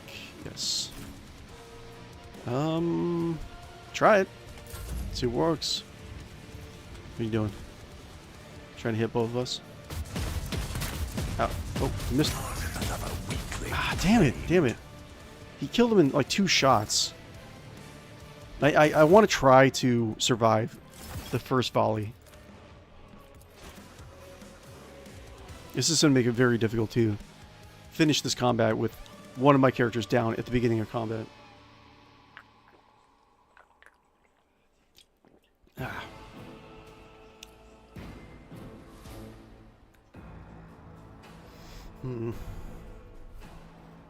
It'd be good to have Rak actually as close as possible. And Pascal as close as possible. Just to get that armor pen in.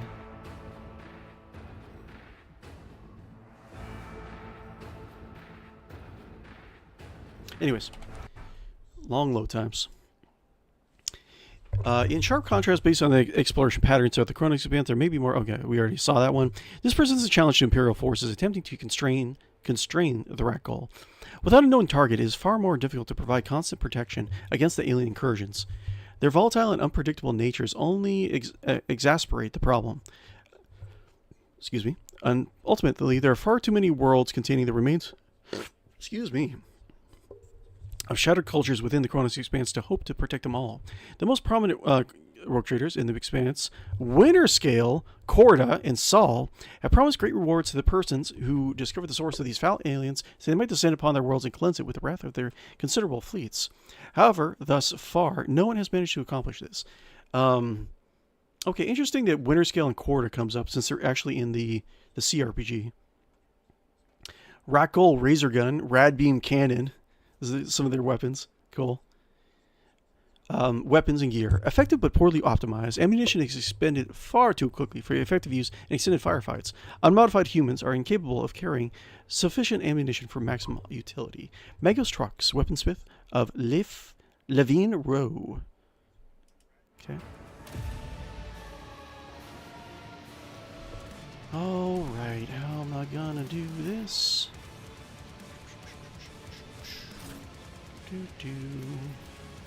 Officer Molly.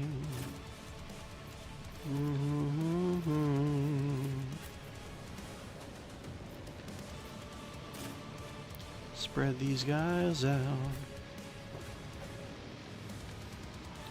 𝕿𝖵𝖊𝖊𝖚. Don't come near her. Lord Captain Guppo. What can Guppo do? Guppo. Here, 𝕽𝖵𝖊𝖊. Here. Let's try it. I think we just have to get lucky, really. What are you doing? Gonna attack? Melee attack? Interesting. Okay, he chose the melee attack. I'll take it. I'll take that. Okay, so what does this do again? It shield bash. The will that marks the enemies within an area of effect immediately ends their turn. Until the start of the next turn, the wielder gains plus 15 block against the first attack made by each of the marked enemies. If such an attack is blocked, the wielder counterattacks the corresponding enemy. Okay, this is actually really good setup. Not the best, but good. Because I can actually just get this guy bound, you know, rooted in spot for the most part. Bring in the salty pork, that's right. Okay. Can I do... do this? And so, shall it be done? Taunting Scream, good. And... move him up here. Just in case he decides to... oh, God. Yeah, this guy's... I think these are all... I think these are all melee guys. Yeah, they're all melee. That's fine. Let's move him up here. We'll do... this. Your end is... wait, what? Why is he... hold on 1 second. Load. Why do you move outside of the... should have gotten an attack of opportunity. Whatever. That's fine. The Wrackle appear to care little for their gear, as readily evidenced after every raiding conduct. They casually leave weapons and armor behind, as well as their dead. In those instances where the defender successfully survives a Wrackle assault, they always have samples of the Xenos text to use or provide to the Adeptus Mechanicus for analysis. Similarly, in those cases where the vessel at least put up an effective defense against the marauders, the ship's ruins always contain samples of Wrackle technology for those who salvage their remains. Consequently, Inquisition Adeptus Mechanicus agents have successfully assembled far more information about the Wrackle technology than they have managed to glean of their history or culture. So most likely you would be able to find these weapons on the black market pretty easily in the Cronus Expanse. Probably in the Callissic sector too. Was it single shot rad beam cannon, pen 8? That's pretty good. Interesting. We've got razor gun, rad axe. And these are actually pretty good weapons for the gameplay wise. I don't know what this is. Interesting. Let's see. Okay. All right, let's not move this time.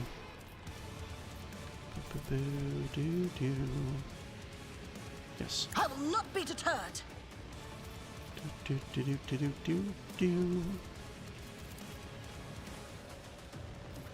Actions will speak louder than words. Okay. We'll do this guy. That should be fine. Yes.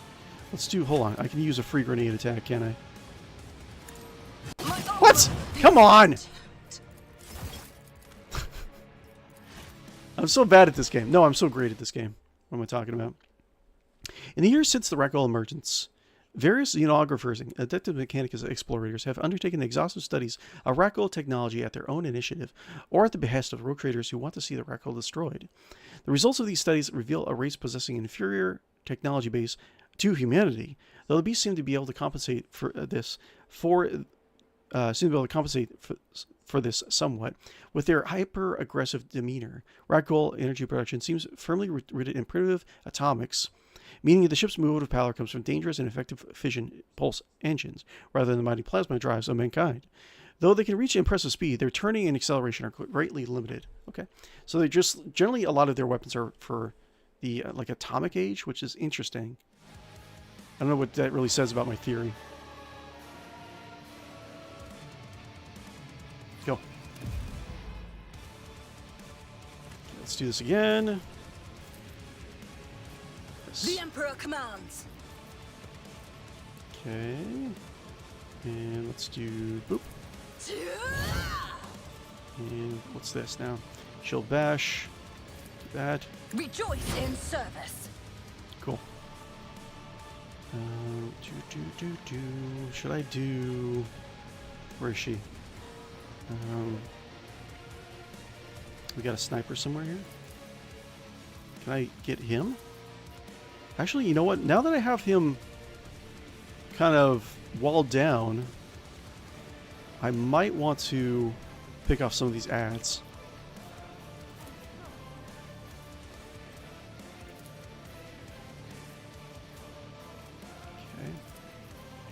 Okay. 54% chance.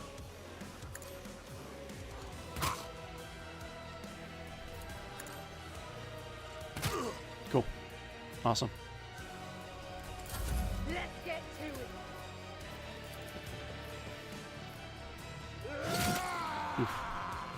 Ah. Hang in there.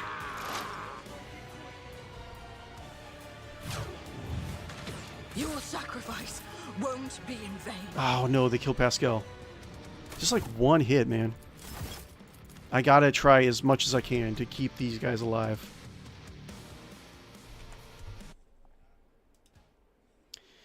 Let's see here. What else? We were on this paragraph. The rest of the technology shows same limitations. The Rek'Hul have little skill with the arcane sciences of energy weapons, while the few such devices they do possess are potent atomic beam weapons. They're also bulky and unwieldy. The roarer beams mounted on the starships are spinal weapons running along the length of the hull, and few beam weapons used by Rek'Hul suffer similar limitations. Their bulk requiring them to be wielded by the largest and strongest of the Xenos race. Okay, let's do, hold on, go here. Let's get a picture of the Rek'Hul ships really quick.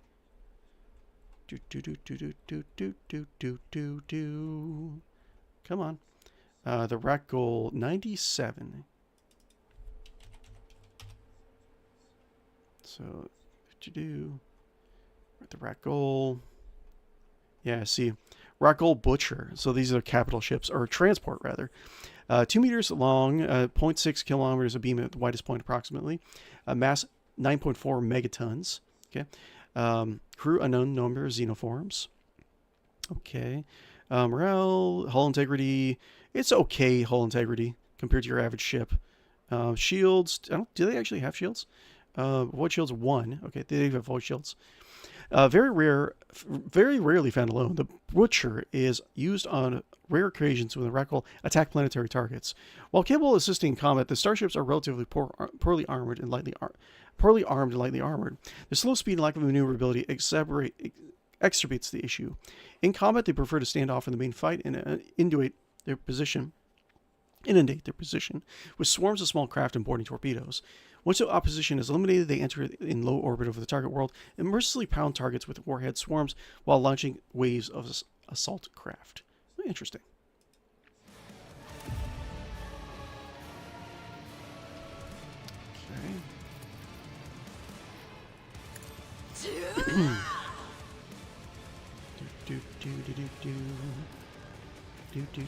I will not be deterred.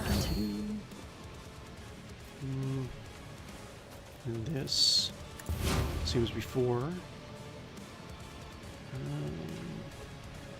wonder if I should just try to pick these guys off. And so shall it be done. So I think, yeah, 22, 20. I might be able to kill a lot of these guys in like 1 or 2 hits. The Emperor commands. Crit, please. Your Yes. corrupt way Thank you. has failed you. Rejoice in service. Okay. Let's get to it.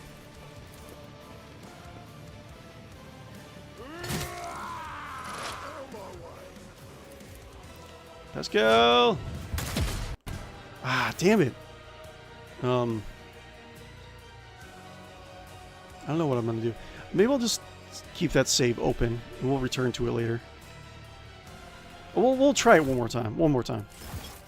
Try to keep as many people alive as long as possible. All right, where were we?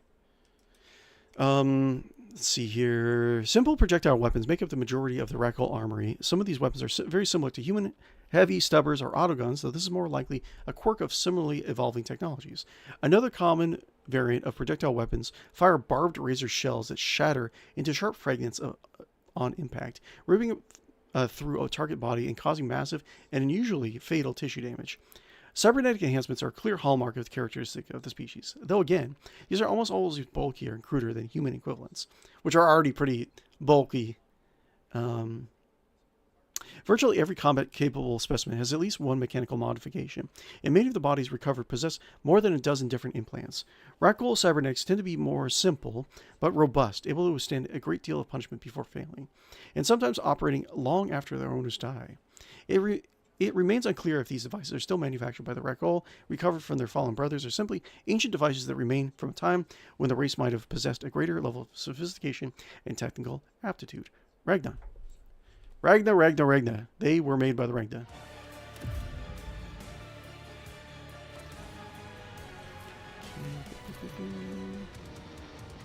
Yes. I will not be deterred. And boop. And boop. And so shall it be done. Save. Actions will speak louder than words. Rejoice in service. Okay. Oop. Kill you, please. Another step towards our Kill you, ultimate victory. please. The Emperor commands. Okay. Here we go.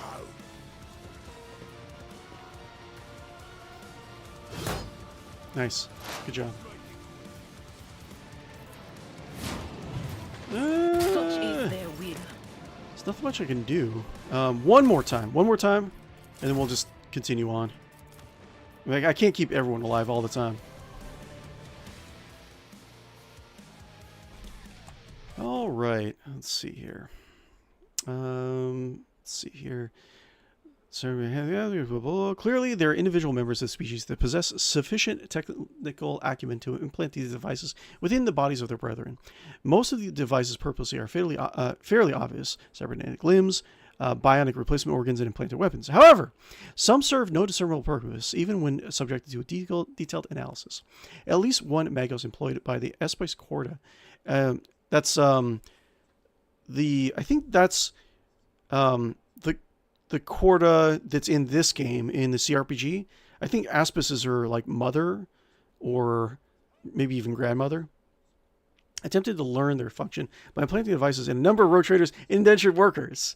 Initial analysis believed that Ragdoll implants were non-functional as installed devices appear non-responsive to standard query protocols. Further analysis showed little evidence of the energetic flow within devices, suggesting that alternate hosts were incapable of activating and controlling these implants. However, the test subjects soon discovered that the preliminary results were not consistently accurate. In all cases, if the human body did not fatally reject the unknown implants, several mental degradation followed within a week. It is unclear if this was a consequence of the implant's unusual biochemical interface or if the implants affected the brain directly. None of the test subjects survived beyond 2 weeks, and the 3 that possessed some rudimentary psychic abilities perished in screaming agony within hours. It is said that Corda sold the results, as well as the services to the magos who conducted the experiments, to an agent of these Ordozinos in Footfall. Okay. Maybe it's Calcazar, who knows. Let's do this again. Oh, coffee. Let's see. Maybe I can get lucky and take this guy out.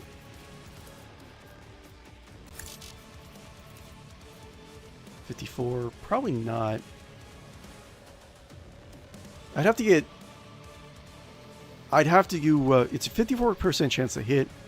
And what is our crit? Like maybe 10, 15%? So,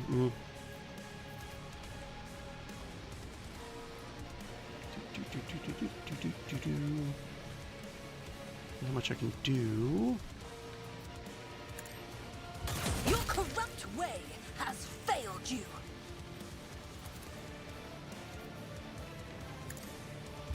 Let this be the warning to all who oppose us. Pascal only has 19 wounds. Bye, Pascal. I'm sorry. Pascal! Look at me, Pascal! Look at me! Pascal! No! Okay. Tis what it is. Definitely got to get away from that sniper. Officer Molly. Not a problem for me. Okay, and that's that. What do you do? Or should I do? Yes. All too easy. Okay. Can I just... 9% chance to hit. I don't know, man. It's kind of tough. 9%. Hopefully I can kill 2. That'd be nice. Too much to hope for, though. And... can I blind this guy? Oh! Can I do dominate on the sniper? That might help. No, damn. That would have really helped me out. I'm not blind. Will do. Alright. Anything else? That's good. But of course. Okay. Yeah. Okay. It's like he is going to be way open to sniper rounds. Let's go there. We'll do 5 through... wait. Even 5 through 9 for... Psychic Force? 5 through 9. 5 through 9. Wait, why isn't this doing more damage? Counts as a major psychic power, deals additional damage by the trigger or the warp. Okay, how are we going to do this? We can do... jump. I feel like I should... I don't know. He's like really easily... can be really easily sniped, but let's do... over here. We can do boop. And then... can I do... let's see, I can do... this. Try to see if I can jump into cover. Doesn't seem like I can.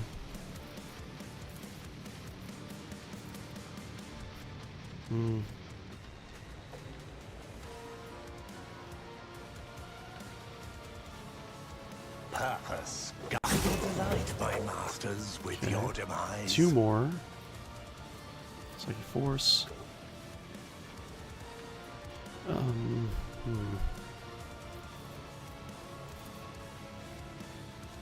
Okay, like do like this. Accept my And offering. then maybe save here. Do Ruin acrobatics. beckons.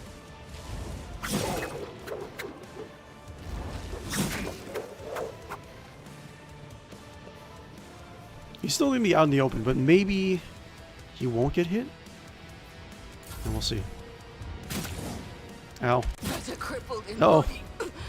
What are you doing? Where are you going? Ouchie! This. Dira too. Wait, didn't I have... I thought I taunted that guy. Maybe he's a boss. Maybe he can't be taunted. Ah, man. Wait, what's this? Focus of Rage.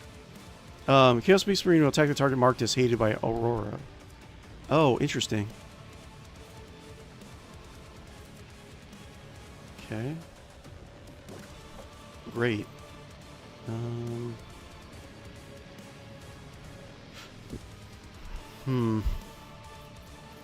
This sniper's gonna come out also. 9% damage. Ah, damn, this guy. So many hit points. Let's see. Hold on. Let's load. I'll keep 𝕿𝖚𝖊𝖊𝖚 in melee combat.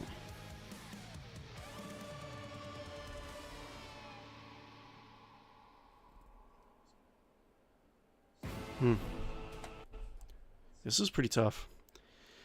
One point of note about the Reco technology is that a small but sufficient percentage seem to incorporate technology that bears the hallmark crystalline and bone structure associated with the 𝕿𝖃𝖊𝖆𝖊𝖚. What's the 𝕿𝖃𝖊𝖆𝖊𝖚?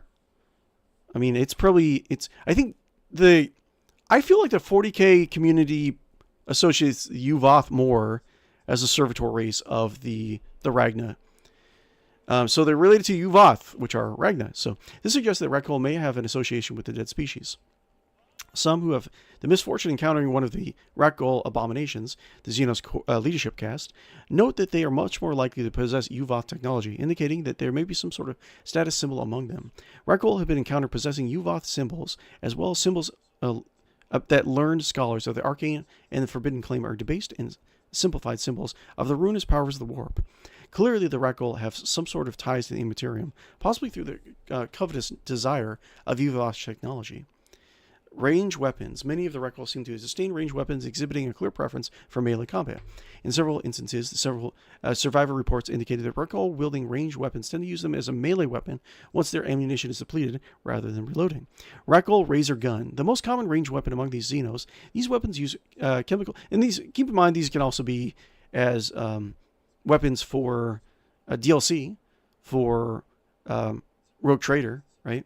The cRPG. You won't necessarily need to add the Reco into the setting. You can just add their weapons, right? The most common range weapons among the Xenos, these weapons are chemical propellants to hurl finely barbed slugs at their targets. These weapons are most effective against lightly armored targets and often inflict savage wounds upon their victims. The slugs create a distinctive high-pitched whine as they corkscrew through the air at hypersonic speeds. The combination of the sound and savage howls of the marauders haunt the nightmares of nearly all who have survived encounters with these savages. Interesting.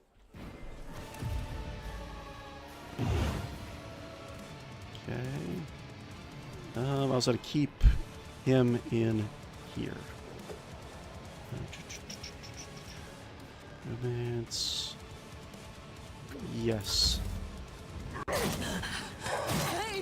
Harry. Oh my god, that's so good. Man.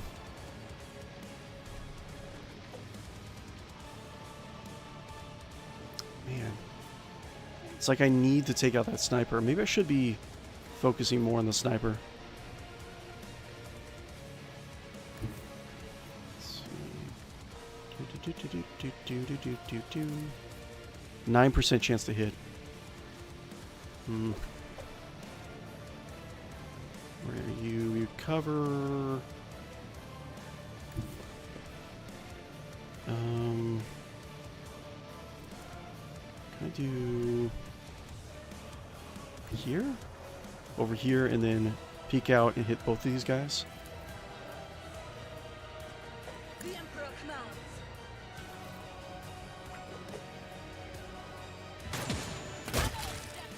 Okay. World Slaughter. The soldier immediately removes the winded effect until the end of combat. The soldier gains the following bonuses: plus 10 ballistic, plus 21 critical hit damage, plus 18 critical hit chance. I might be streaming a little bit later today. Critical damage, yes. And so shall it be done. It's until the end of combat, right? Ooh, another running gun. I'll take it. Rejoice in service.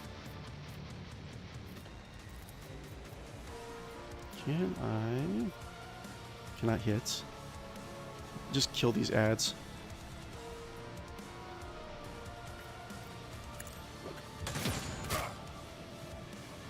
And reload. Okay, 'tis what it is. I don't like this guy. I should have foretold that. Okay. We took out my tank. I'll just keep on going. Nothing much I can do. Boop. And then we'll do... Already done. do MEP. Can I make it? No. I think closer.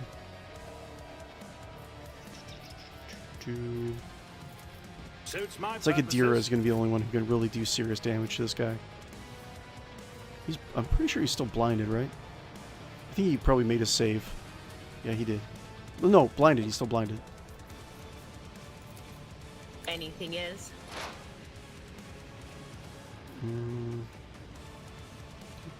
Oops. I messed up. I messed up. I messed up. I messed up. I messed up. I messed up. Need to get as many psychic screams as possible. Okay. What's this little thing? 𝕿𝖗𝖆𝖊𝖊𝖃 Prize. I think that's a world. This 𝕿𝖗𝖆𝖊𝖃 Prize. The world was once held by human colonists, lost to the Imperium for several millennia. The inhabitants lived a simple agrarian lifestyle on a planet that possessed long growing seasons. Many of them lived contented, peaceful lives of quiet contemplation and farming. Oh, 40K. I know where you're going with this. The technology regressed and stagnated to the point that their agricultural equipment was primarily powered by native animals. Vessels associated with the House Macao, that's an interesting rogue trader house name, reestablished contact with 𝕿𝖗𝖆𝖊𝖃 Prize in 784 M41. At this time, they created agreements to exchange substantial portions of the world's agricultural output in trade for off-world communications or information and selection of imperial supplies. The arrangement worked effectively for just over a decade of regular shipments and communications. Then, the Sacred Testament arrived to find the world a toxic wasteland, its population completely annihilated, the landscape devastated with huge craters, and its atmosphere a radioactive hell. Ship sensors suggest that a Ratling vessel may have crashed into the surface of the planet, unleashing a scouring radiation. No further details have been recovered, though rumors suggest that House Macao had made several failed attempts to recover the remains of the crashed Xenos ship. Interesting. So they'd rather just, like, pilot their ship onto the planet and kill it that way.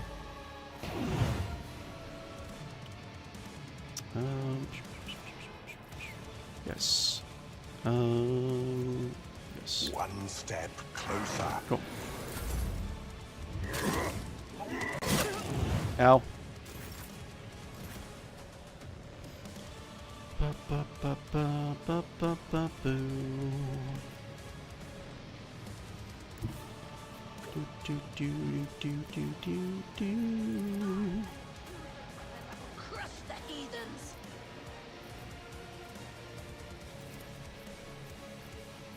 9%.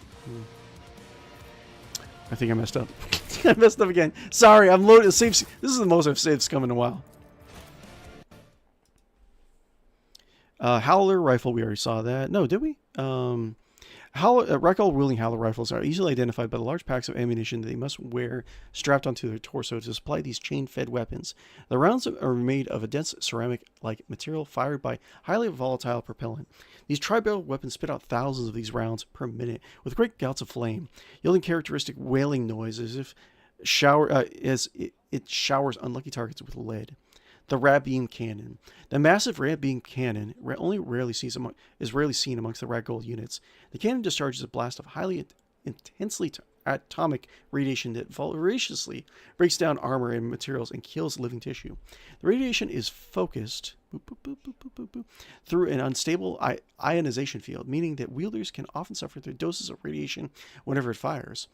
When an extremely effective weapon, the Ratling wielding it often shows little patience for getting it aligned and waiting for it to recharge after each burst. Only the abominations seem capable of restraining these bearers from throwing themselves into melee combat instead. Okay, interesting. Boop. Okay. Boop. Use the Purpose guides me.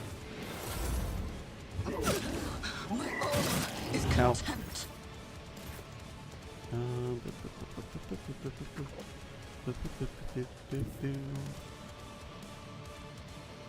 May the divine's will be done.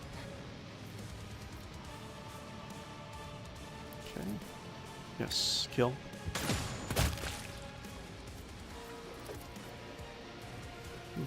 I will not be deterred. Okay,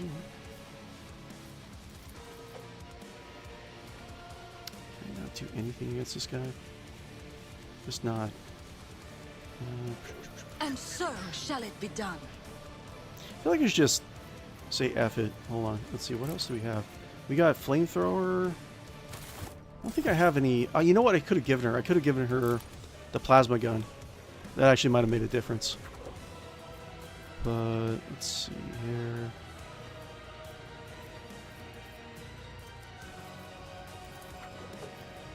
Three through 6. I just power on damage on this guy. Louder than words. Rejoice in service. And so shall it be. Your defiance is futile. Crit. That's good. No, did I miss? Oh, nice, nice. Okay, cool. That's great. Someone missed. The sniper missed. Awesome. Okay. Doop-a-doo.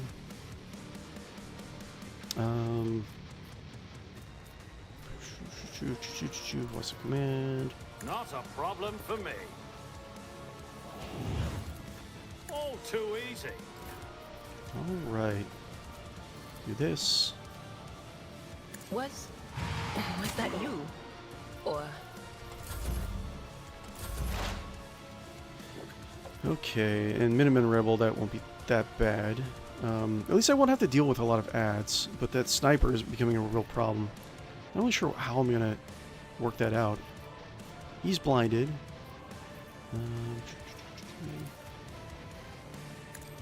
Can I do 5 energy damage? I don't have any like poison grenades. Blinding grenade.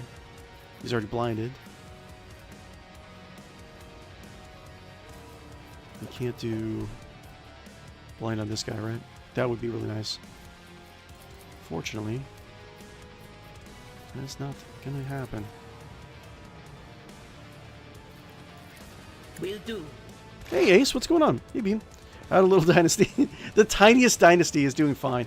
We're just I had to go back a little bit in the terms of the fight, do the last combat really good, and then come into this fight. And we're doing a little bit better. We had a lot of save scums, but we're trying to fight a giant space marine with a bunch of little halflings. It's going as well as you might expect. But of course.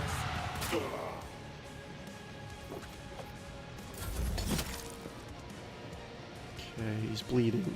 It's safe. I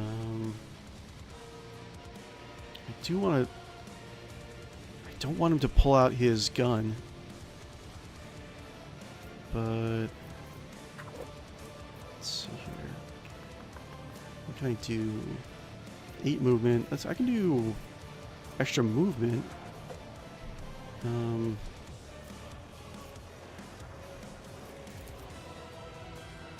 12 through 16. Why does it say it does the same amount of damage? That doesn't make any sense. It does an additional cyber damage, but let's just try it. I don't think it displays the psychic damage. I need no 20. guidance.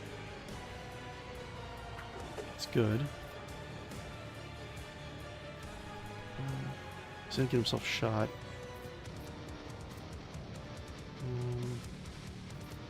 I should just heal. Your help suffices.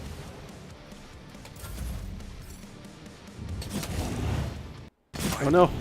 Where are you going? Where are you going? Ah! God damn, man! Okay. This is so hard.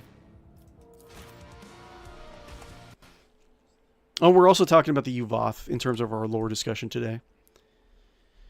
Let's see. Melee weapons. Many Rakko choose to employ their natural claws and massive teeth as their weapons of choice in close combat.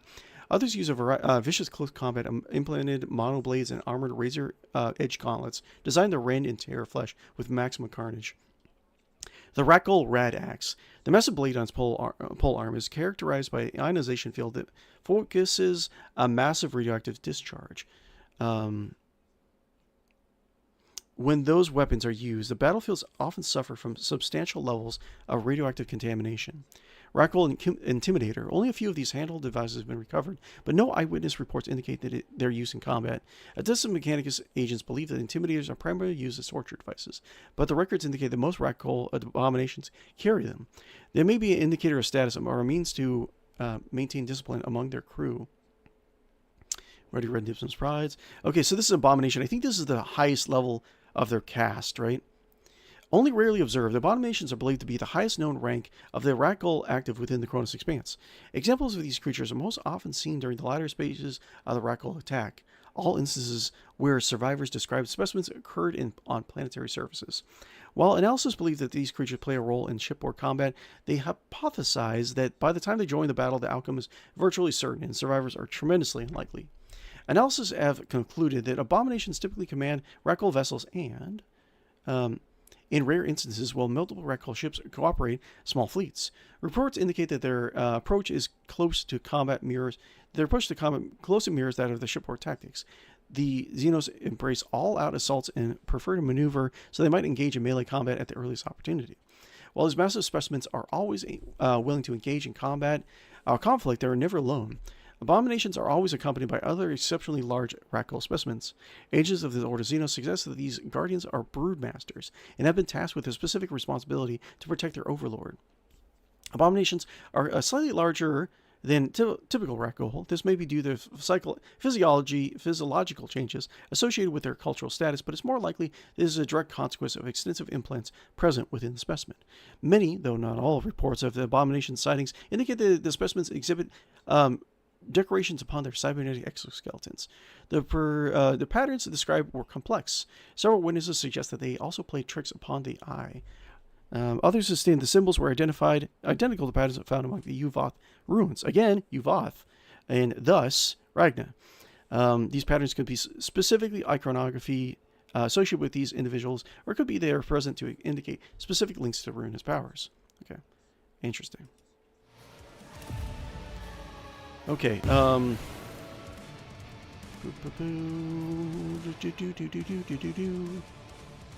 do I do this? Can I do...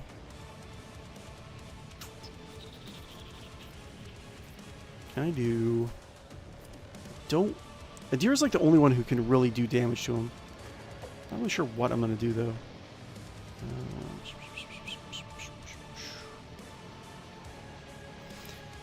Let's see.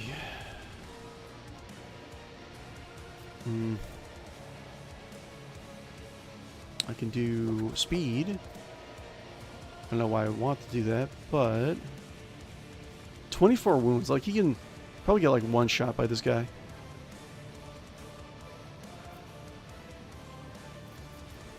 He does have dodge, right? Forewarning. Okay, forewarning. Increase the dodge's dodge and parry by 17% until the end of combat. And this one creates an aura that lasts until the start of the second next turn. All allies within that area gain +6 dodge. Dodge cannot be less than a certain percent. I will triumph. Okay, so dodge. Dodge 95% chance to dodge. So that might be good. So that said, let's do this.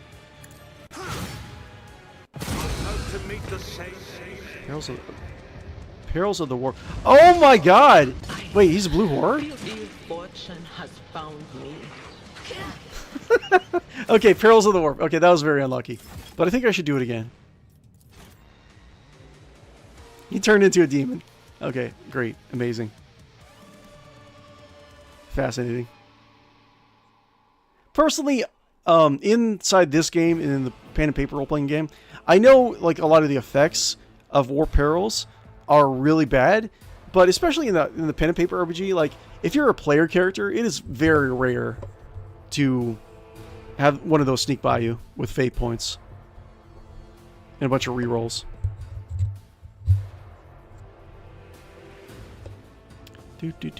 Guys, if you haven't already, be sure to like and follow and subscribe on YouTube and Twitch. I really would appreciate it if you would do. So, current goal is going to be YouTube is I'm trying to get about 500 in order to use it properly. Anything you can do would be great. If you do happen to have an Amazon Prime subscription, you can actually send it the one free sub to a Twitch account of your choice. Which, if you want to send it to me, that would be great. Check out our Discord. Link is pinned over there in chat and down below if you're watching this in the post recording. So with that said, let's see here. The ruin beckons. Yeah, I got really unlucky last time. I will triumph. Okay. So he has 95% chance to dodge. And deflection. Okay, so. But that didn't seem to matter. No! Whispers call to me. Okay, I won't save. I'll just try to continue.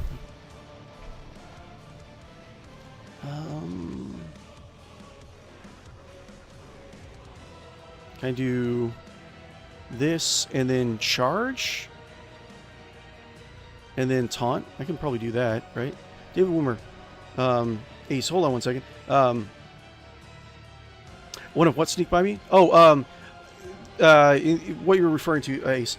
The Perils of the Warp and Psychic Phenomena in the pen and paper RPG, like, they're, in order to get something that, like, destroys your party by a bad warp cast, if, like, the Psychers are kind of, your Psyker player is going like crazy and throwing out psychic abilities left and right, it would be like you have to roll doubles on your Psychic Phenomena, and then you refer to it, the Perils of the Warp, the Psychic Phenomena test, and you can get penalties based on that to make it more accurate, but you have to roll a 75% chance or above in order to get Perils of the Warp, which are a little bit more lethal. And then you have to get, I think it's like 98 through 100% in order to roll an effect that loses your character. In fact, you know what? I think it might be 100% chance. Because I think 97 and 98 on the Perils of the Warp chart just do like an intensive amount of damage to you, or it summons a warp entity. Which is, depending on like your Rogue Trader build, it can be manageable. But again, if you get like a roll this doubles, you can always just use one of your fate points, your resource pool, to re-roll it, right? So I know some people say that Psychers in the pen and paper RPG are like overpowered but balanced by Perils. I don't think that's the case. I don't think that Perils has ever been like a really huge detriment to anyone with fate points. That's just me. Dave Boomer, how far are you into the game, and what will be your next game you play on your YouTube channel? Well, what I was thinking about, David, I was thinking about once I do a lot of the Lex Imperialis content, I was thinking about swapping out Sunday streams for streams of modded Battlefleet Gothic Armada, which is like the real-time strategy version of space combat in Warhammer 40,000. I was thinking about doing that, but I don't know. I'm always open to take suggestions whenever anyone else recommends it. So generous, that's nice. It's generous, but I don't think they intended it to be generous. I think it's just fate points, the resource pool that you get in the pen and paper RPG that lets you re-roll your rolls. It's just, it can be very generous, especially if you survive long enough, because there's like tricks and turns. Like you, a lot of this is just like role play crunch in the pen and paper RPG, because like some people argue that Rogue Trader pen and paper is like, some people don't like it because you're such a high level of Imperial society. A lot of people say, well, why would you ever want to, if you're like a gazillionaire space explorer, why would you ever want to go into any sort of situation where you would be threatened, right? And there is some truth to that, because you can buy a lot of like really good gear like pretty early in your character's development and like mitigate a lot of the damage that damage and like kill things pretty easily. So if you're mitigating a lot of like damage, then you're not potentially dying and potentially losing your fate points, right? And you can use your fate points to re-roll Perils of the Warp. You know what I'm saying? So I don't know. It's interesting. Okay, what was I going to do? I was going to do this and see if I can, yeah, okay, so I'm going to do this. I'm going to heal Emperor grants strength 𝕿𝖗𝖆𝖊𝖊. to faithful. Just in time. See if I can actually do this. So, in charge. The Emperor commands. And then I can shield bash. Action. Let my fury 0. rain down Okay. upon thee. Cool. I really, really would like to kill the sniper. Really, really, really would. Let's see here. 7% chance. It's like pointless. Let's maybe just focus fire on this guy. And what do I have? Flamer? I shouldn't have brought the flamer in with me. I can do this and then heal. I am here to aid you. I owe you one. And then snipe this guy.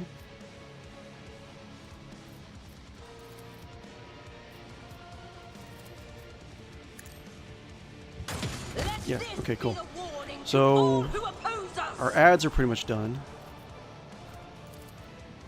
And then like I have to, like, 7% chance is too much of a risk. Like, I'm more concerned about having to reload this over and over again. 4 or 5 chance. I can do fire. How much damage does it do? Creates a burning area which lasts for 3 rounds. Any creature which enters the area or stands there in a moment when there is applies to 10 fire damage with 20% armor penetration. This is probably a better thing to do when I think about it. Rejoice in service. Okay, he's burning. Then And so shall it. Let my fury rain down upon thee. How much I can do? Can I get out of? Can I get the safety? Another one is Damn, man! It's so this combat is so hard. I'm doing a lot better, but still, goddamn.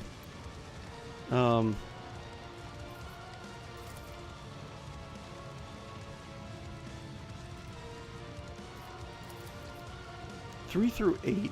How is that 3 through 8? 10 through 16. 50% armor penetration. Suits my purposes. Already done. Let's see, I think... I don't know if she has melee spellcasting. Will do.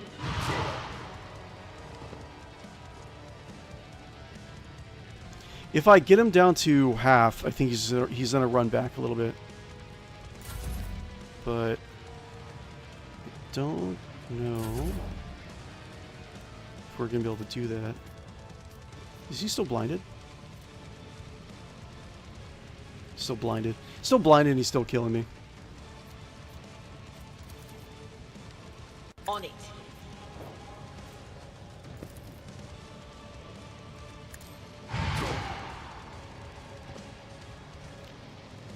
.208.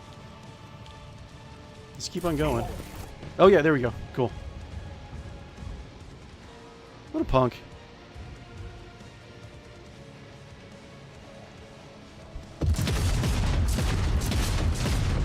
He just wants to be a little bitch. And we got ads again. And the sniper's still there. And we only have 3 guys. I don't know, man. This is so hard.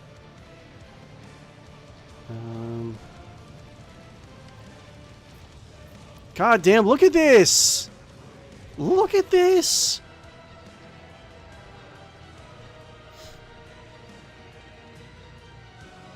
It's probably better too. But in the sniper too, man. I don't know. I don't know how to do this fight. I honestly am struggling. I just don't have a lot of steam. Let's see. And this guy, I feel like I should have tried to take him out like ASAP. And not having a tank is kind of a pain as well. I do... kill these guys? Okay. Do that. I will not be deterred.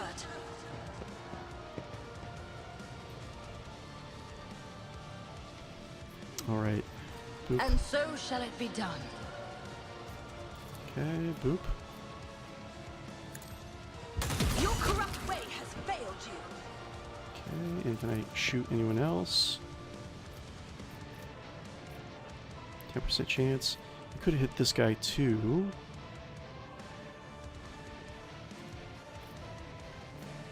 Okay. Does it stack? Until the end of the combat, the soldier gains the following bonuses. This ability becomes available after the soldier kills 3 enemies. It doesn't say it stacks. Let's see, I can do this.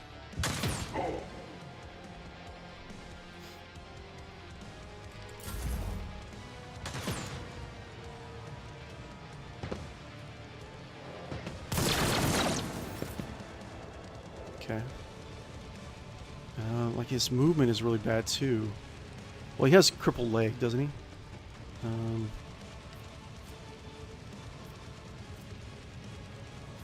This is really tough. So do increase the resolve by 3 until the end of combat. If the target is under a voice of command, it will start the next turn with 1 additional action point. Or we can do get back in the fight. 6 temporary wounds.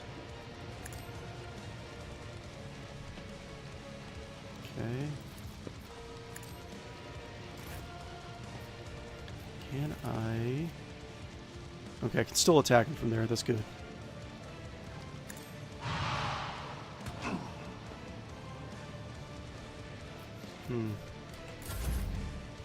Okay, cool. I can hit him a couple times.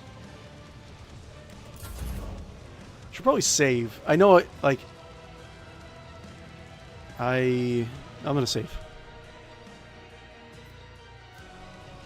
Because I can potentially paralyze myself out of existence. Anything else?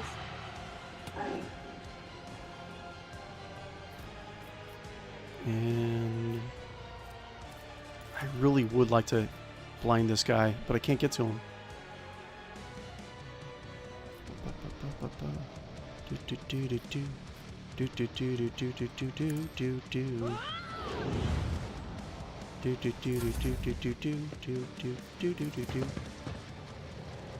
Let's get to it! Let's make it quick. Shot your own Space Marine. Agitator, man. Voice of command, that's not good.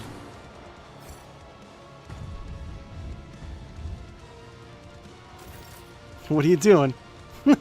What are you doing? Stay away from me. Wait, what does this do again? Enrage crowd. Applies a woe. Applies raging woe at level equal to the corresponding amount of rebels in the fight. Ah, I see. Voice command. Increase their characteristics.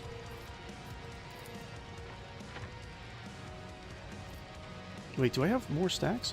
Roll and slaughter is available. Roll and slaughter. Okay, it does stack. So Actions will speak louder than words. I do need it.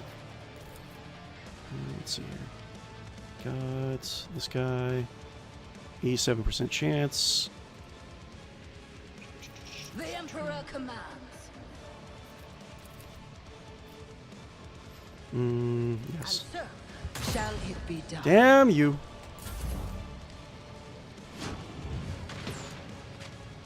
Cool. Miss. Time to slaughter someone! Okay, that's not nice at all.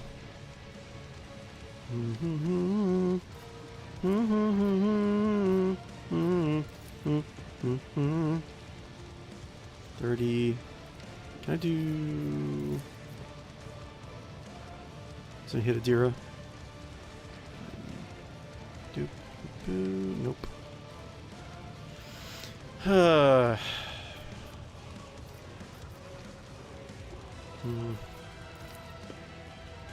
30% chance. Wait. Still gonna hit her? Okay. Well, I guess I'm not doing that then. Not a problem for me. Nothing I can't do. Alright, keep on. I mean, he's getting lower.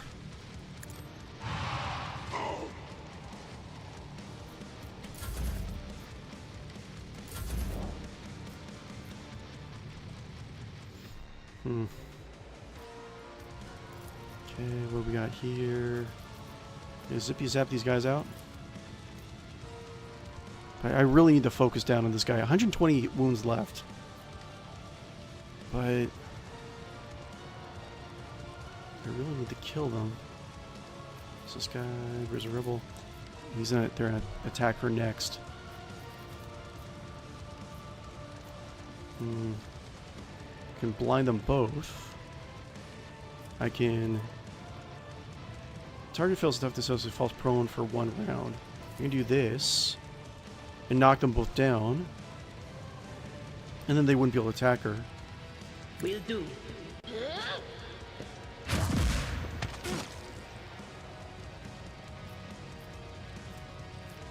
Okay. And then does she have a dodge ability? Or a dodge buff on her? I don't think she does.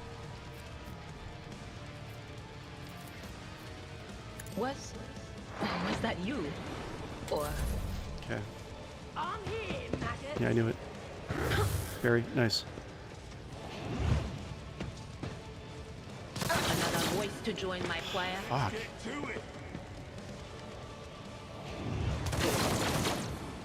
Yeah, this is really hard. Look how fast he is! Show me what you've got. Okay, I don't know what that was. All too easy. Dira, I should have probably done You Serve Me on a Dira sooner.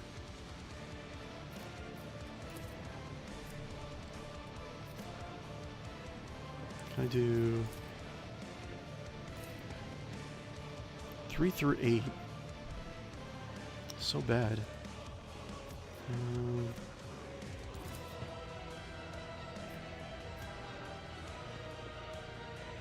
12 through 24, 3 through 10.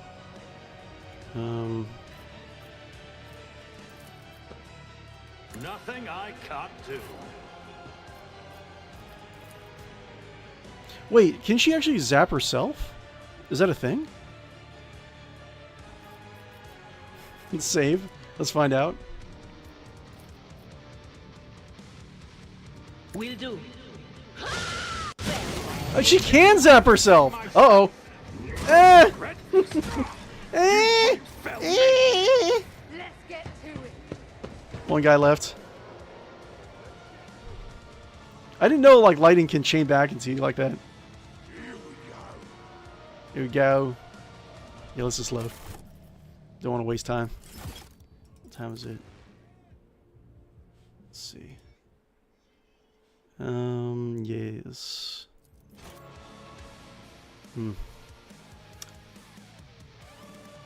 How you guys doing today? I hope you guys are doing wonderfully this Sunday. It is Sunday for you guys. You're gonna have a wonderful week, and you are going to hang out with your friends. Okay, let's just read more. It's likely that a bunch of with the record launching attacks. Let's see. If Imperial analysis are correct, then it's likely that abominations are involved in selecting the places where the Rakghoul launch their attacks. Consequently, is it likely that they are familiar with their overarching goals. Abominations may be associated with different combat groups or in direct competition for some identified resources present within the Chronos Expanse. Autoxenos agents, as well as individuals associated with groups victimized by the Rakghoul, remain extremely interested in discovering information. It is, in such a case, it is likely that eliminating a single abomination might thoroughly disrupt the Rakghoul activity within a region, or it might refocus internal struggles as a species reacts to the new power vacuum. Alternatively, it is possible that there may be a higher-ranking unknown entity responsible for coordinating the Rakghoul's actions. Such a being or group might easily be unknown due to lack of communication, and confirmed reports Rek'Gul activity. Some even suggest that it might be another species of the Xenos entirely, though the Rek'Gul response to every Xenos they encounter has been murderous frenzy. This is unlikely. Okay, so pretty good, decent overall wounds for that particular RPG. Pretty good. Fear 3 is actually pretty good. So that, how Fear works in the pen and paper RPG is that you roll like a percentage dice, and it goes against your willpower, right? You know, kind of more or less how it works in the cRPG, right? But the brackets 3, that's the terms of penalty they get in numbers of 10. So you get a 30% penalty to your willpower to resist going crazy.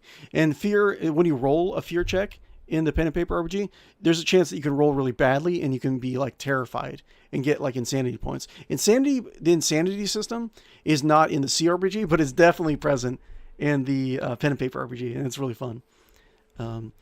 Let's see here. Anyways, let's go back to dying repeatedly.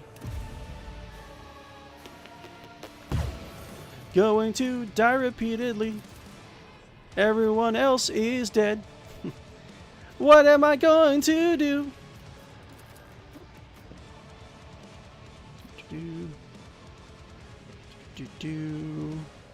On it.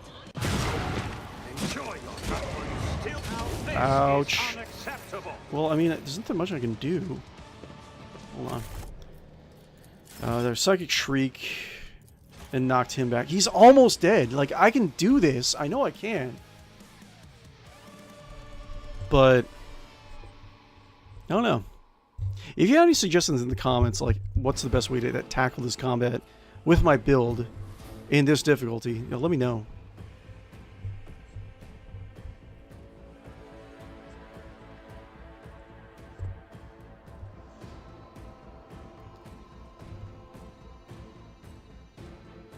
You know what we could do before I end the stream today? I could load up Battlefleet Gothic Armada so you guys know what to expect from it. I've tried to stream it a few times, having a streaming series, but it kind of, stuff always comes up. I never continue it. But I can always load up a little bit and give you an idea what it looks like.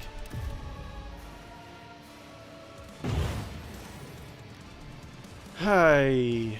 Can I...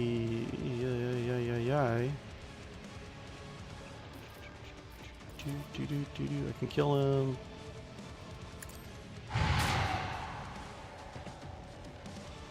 %. I think I'm gonna have to load because there's no way she's gonna survive.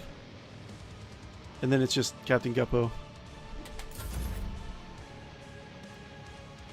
Oh, she's gonna attack again. I mean, maybe. I don't know.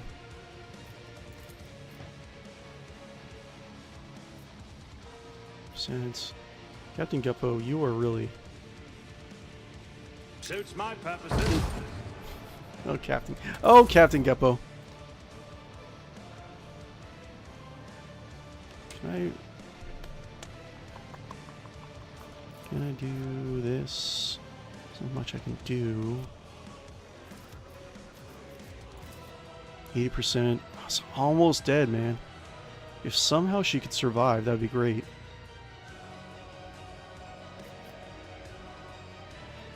It's still blinded. Like, I would have to get some pretty lucky shots. Anything is. But of course. Almost did like one more shot. And then... I don't know. I can potentially kill these guys with just Guppo, and if I had... if I had my sniper up, I could definitely win this fight.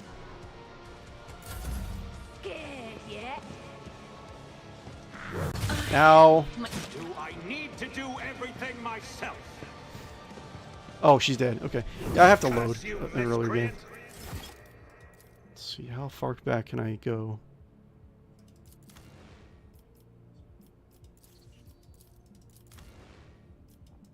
This is pretty far back. Let's see here. So Hunting Frenzy, Rek'Gul tend to go in a Frenzy Berserker stance once the combat begins. Treat this as yeah. So they prefer to go into melee and frenzy. Render, okay. The Rek'El as a race have heavily embraced the ways of the warp. However, among these blood-crazed savages, there are those who would go too far in the pursuit of additional power. Mercifully rare, the Renders are larger, even more violent than typical Rek'El. They're easily recognized, even in isolation, as they almost never carry any additional armaments and typically are almost totally covered in protruding cybernetic modifications. The most comprehensive study of these comparatively rare xenoforms took place after the rogue trader 𝕿𝖌𝖚𝖊𝖊. I think that's actually a pretty... that's an important name in the tabletop RPG. Came under attack. Saul was able to fight off the marauding Rek'El vessel that ambushed the necessary expenditure. Awesome. I love that ship name. Off the left clouds, though not before his ship fought several desperate boarding actions. In the wake of the combat, a representative of the Inquisitor approached Saul, requesting the corpses for research. Saul acquiesced, and a year later, the report concerning certain Rek'El xenoforms arrived at the Tricorn on Scintilla. Scintilla is the capital of the Calixis sector, which is actually, Calixis is where the new Rogue Trader cRPG is going to be taking place on. I'm not sure what the power dynamic is going to be, because I'm assuming it's going to take place after this game and after, definitely after the cRPG or the pen and paper RPG. So anyways, go back. Go up. How far back did I go? Okay. Still back here. Can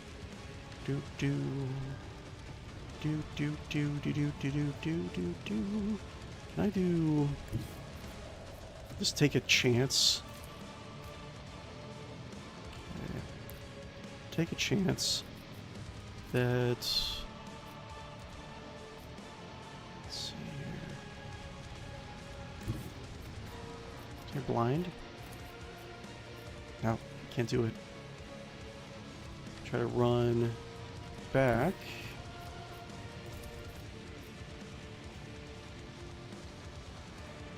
About 𝕿𝖗𝖆𝖊𝖊𝖗. Okay, do this. There is movement in the Imperial. And then get some damage.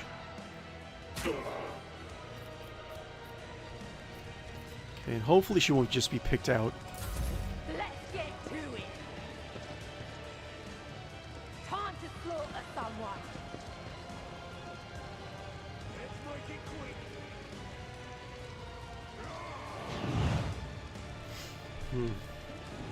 Wait, I think she has another...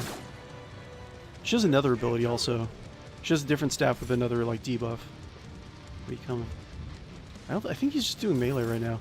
Thankfully, he might only be doing melee.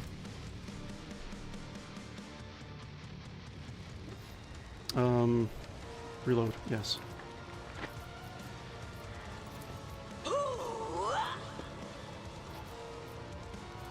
Cool.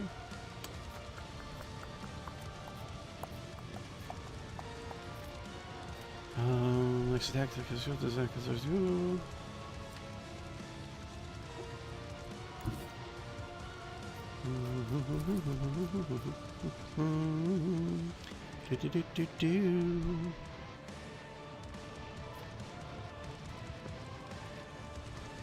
Can I do anything about this guy? 6% chance.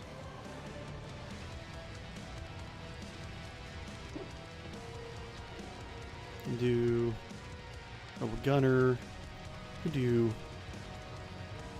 this, and then shoot. Perhaps hit all of them. Maybe. My enemies shall be crushed like dust beneath Leave cover. my feet.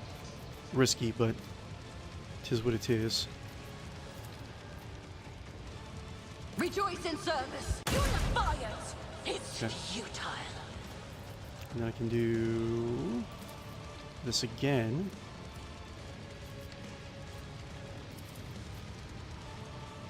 Actions will speak loud. Let this be the warning to all who oppose us. And run back if I can. The Emperor commands. Success is measured in blood. Yours. I have to keep or on your doing it. I have to enemies. try.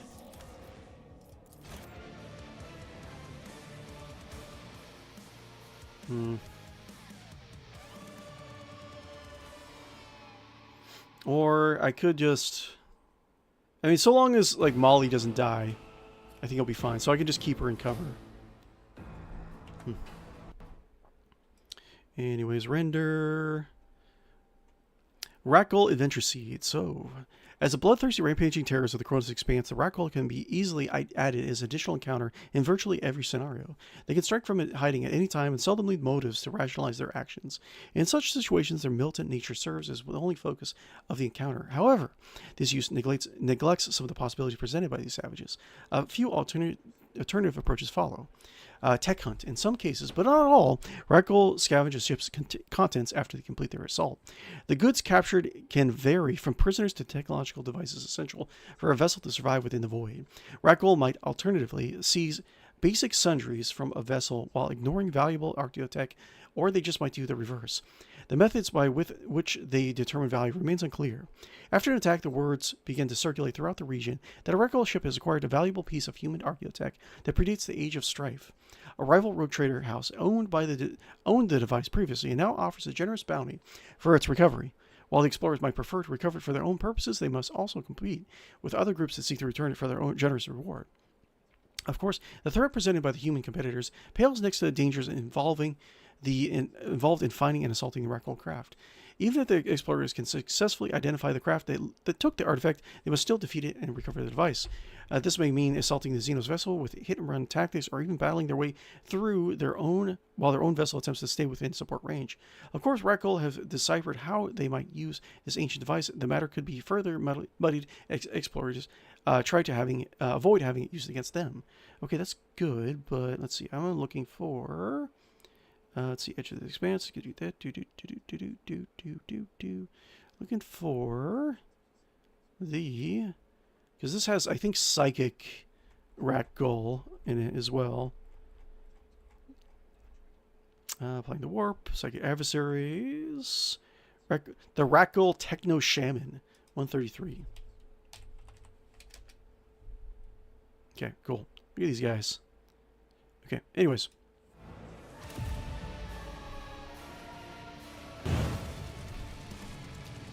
Okay. Maybe I oh, I already moved her out of... that's fine. It is what it is. Rejoice in service. Okay. I did this last time. I will not be deterred.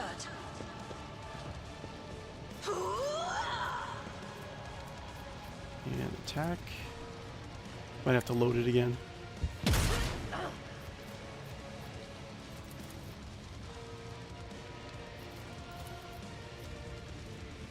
Rejoice in service. Actions will speak. You have been judged and found wanting. Come back. Sniper might actually just take her out. I might just have to load. Don't you dare give up. Yeah, now. 46%. Or 46 damage. Let's do this, I want to say.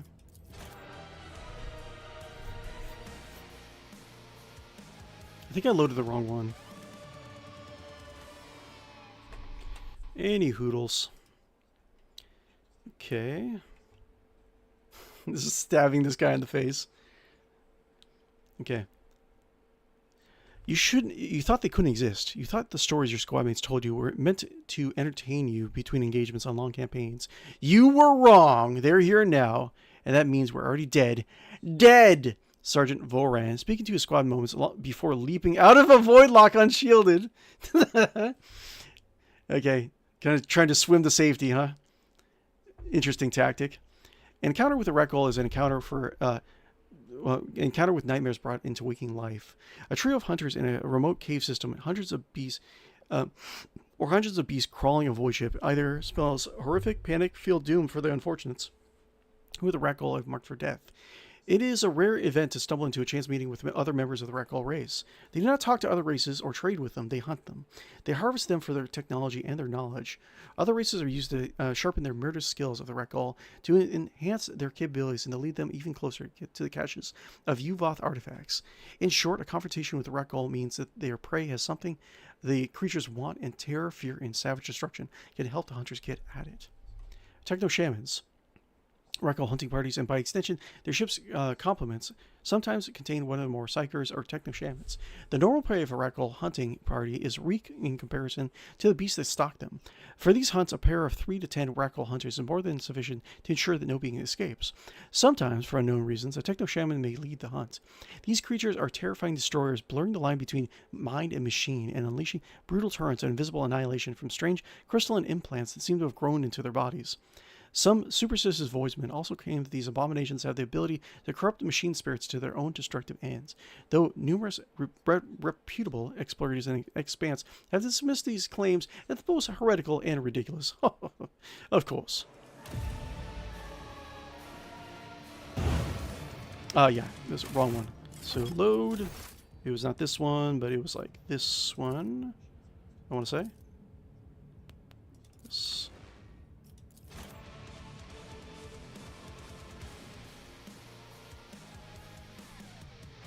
All right. Willpower enhances the effectiveness of psychic powers and increases their character's resolve. I wonder if we can actually beat this stream. Anyways, let's go back to it. Available Imperial records do not spell out reasons for the difference between normal Ratgle attacks and other more disturbing accounts. Deeper research and bribes to red officials, however, gain access to accounts that are not part of the standard Imperial documentation. These backroom conversations and hurriedly relayed transmissions show that there is one connecting factor between all appearances of techno-shamans, the lost technology, and lore regarding the long-dead 𝕽𝖆𝖊𝖊𝖚. So you can actually make a pretty decent techno-shaman antagonist, because I think there's a lot of 𝕽𝖆𝖊𝖊𝖚 artifacts and technology that actually buff certain other things, and you can add 𝕽𝖆𝖊𝖊𝖚 constructs to encounters with these guys, make them pretty tough. The target of Ratgle hunting party contains a person with either artifact of the 𝕽𝖆𝖊𝖊𝖚 origin or knowledge, so conscious and otherwise, of 𝕽𝖆𝖊𝖊𝖚 technology. Then a techno-shaman may well lead the marauders, guiding them to this individual for purposes unknown. Sinister purposes, in fact. Dira, yo,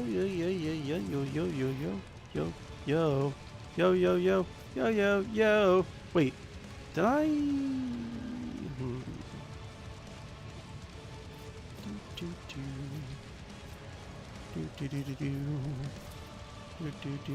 Will do.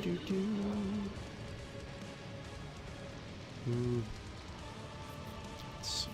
Can I kill these guys really quick? Anything else? What an unfortunate turn of fate.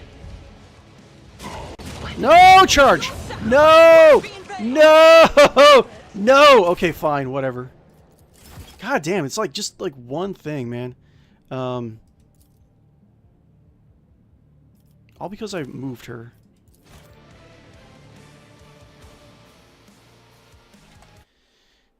So much. This is like so much saves coming. Oh my god, it's giving me a headache.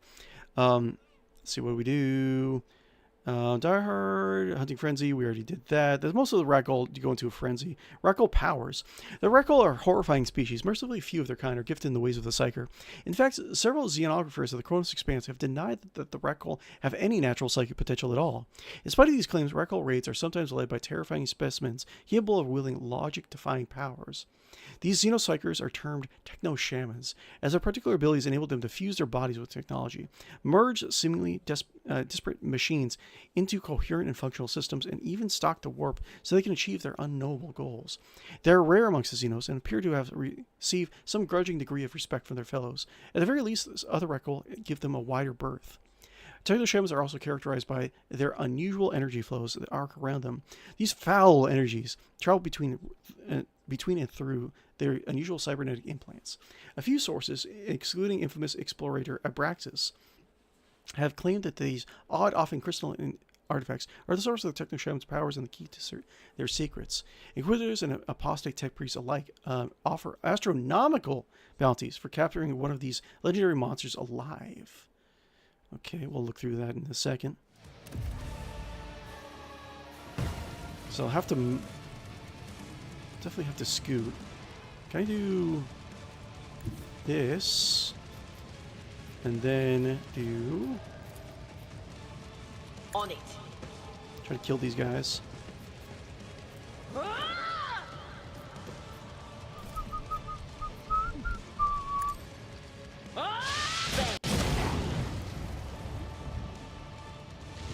No charge! No charge! No, no, no, bad! Bad. Well, I'll just load this other quick save. Ah, man. I'm gonna be spending all day on the stream. Okay, so some of their power. Seize the machine. 𝕽𝖗𝖆𝖊𝖗s have the unholy affinity for technological devices. Even those guided by machine spirits, they may fall prey to their corruptive advances. It is unclear if this is due to a strange and foreboding technology that they integrate into their bodies, or some other eldritch source of power. However, it is clear that these psykers are capable of exploiting the affinity in ways that are inordinately destructive to those they face. Those who have attempted to use automated defensive against recall attacks have learned their folly, often in an explosive fashion. Okay. The psyker activates this technique by selecting a target with a mechanical or electronic weapon and blah blah blah blah. Gameplay stuff. He succeeds. The psyker seizes control of the armament as long as he sustains the technique. So he can sustain. So he seizes control of like turrets and stuff. That's pretty cool.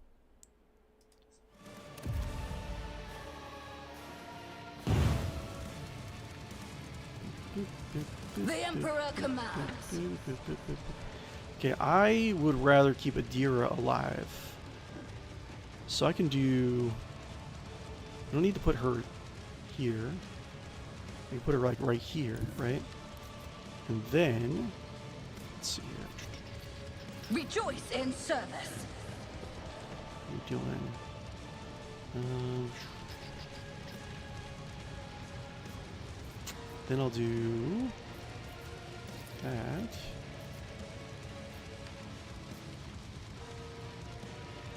I will not be deterred. Let my fury rain down upon thee. Okay. Rejoice in service.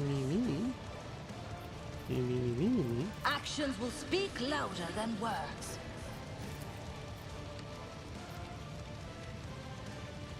Rejoice in service. Your corrupt way has failed you. Okay. And I can do like this and maybe block his advancement towards 𝕿𝖗𝖆𝖊𝖗, right? See if we can do that. Or just... Let's see, where am I going now?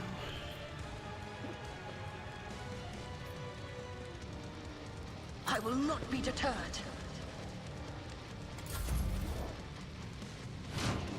Oh yeah, he's using a sniper. So that's what that Oh. feeling was about. Wow.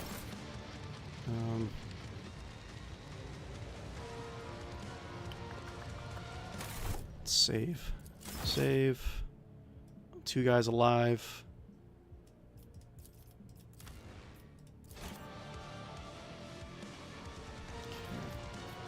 That's... So that is... anytime the noble's abilities affect the servant also gains +5 to all characteristics until the start of the noble's next turn. Anytime the servant attacks the target that the noble dealt damage to last turn, the servant gains +16 critical hit chance against the target. So I can do... I just need to do damage to him. So... do...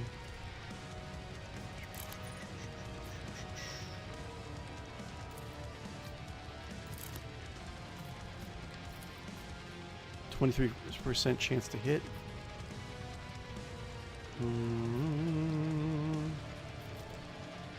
So I can chance it. Already done. Okay, cool. So maybe, okay, so he has the debuff on him. So, and she's going to get 2 shrieks. All too easy.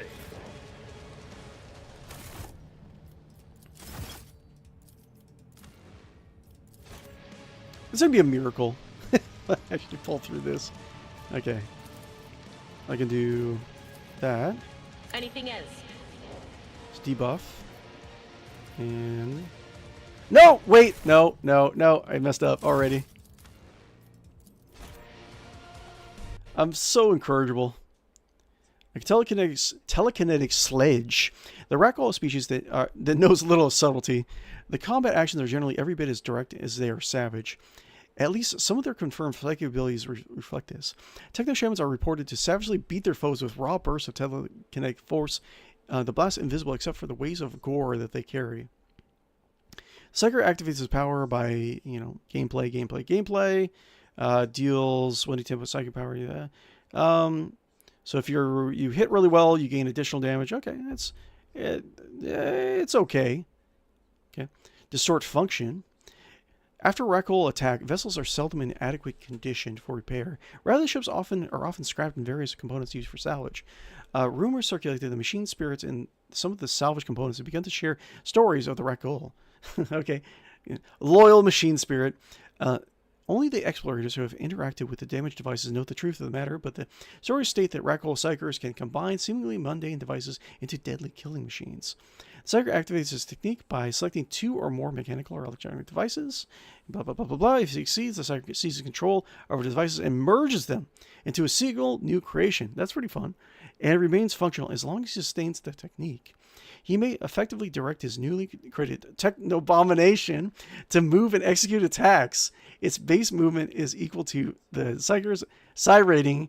Okay, equal to melee weapons. It shares the characteristics. It shares the Psyker's characteristics and has a number of wounds equal to Psyker's psi rating, but its ranged of construction means that it has no armor points.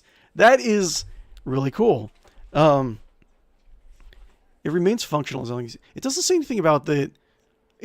So you can put 2 like a cogitator and a blender together. If I was a GM, I would say that they still function as their core component, right? So if you have a blender, it still blends. Interesting. That's fun. I actually wasn't aware that they actually had a power like that. It's pretty interesting because you make like all sorts of weird encounters with that.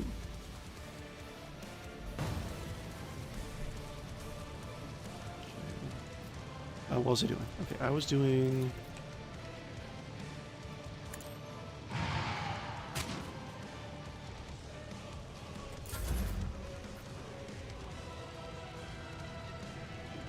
Captain Guppo... Wait, why is Captain Guppo... I think I know what happened. It's a perils again. I'm like going on and on about how perils are kind of weak. And like... But I'm loading up all these things because of perils. Anyways, reap the flesh. The raccoon go to extremes when they overcome their opponents. Vessels are gutted, bodies are left in shambles, and supplies are destroyed. Techno-shamans are also seldom satisfied by merely besting foes. Survivors claim that these psychers may have a psychokinetic attack that tears into the skin and releases it from its victims. The psyker activates the power by blah, blah, blah, blah, blah. So it's rending damage. With pen 4, tearing quality, increase success, increase the radius of the attack. It's okay. It's area AoE attack. Techniques. Reweave. Raccoon frequently incorporates cybernetic devices into her bodies. Recordings recovered from encounters, along with the survivors' reports, consistently indicate that the largest of these hideous xenos appear almost mechanical. Little corroborating data suggests that the species has a particular medical knowledge besides field treatment, and even such basic care has never been observed firsthand. Anecdotal reports suggest that techno-shamans install some cybernetic devices through cybernetic talents that have been prized from other artifacts or long predecessors. Okay, succeeds, he permanently integrates the device into a subject's body, not necessarily his own body, and the subject's mind gains complete and intuitive control over the device. As a side effect of the installation, Reweave removes 1d5 psychic psi rating damage, but also causes 1d5 permanent toughness. Okay, interesting. So this would be interesting to use with a player, right? Like the game master working with a player to actually have like that techno shaman discipline. That would be really cool, actually. Okay, let's actually finish this up because I am getting sleepy. I need more coffee. But of course. What's going on? Why does he have no... Oh, because I already used the... Okay, I see. That was his own thingamajig. Gotta get a Gouda. Will do. Save again.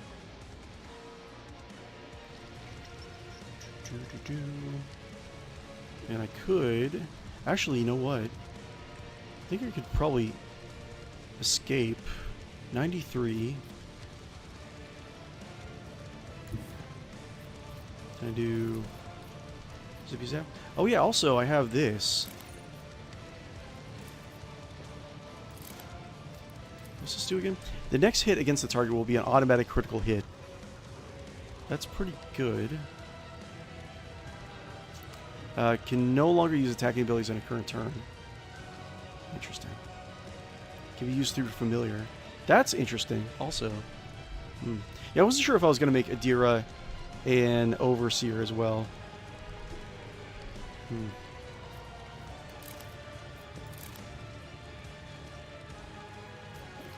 Okay.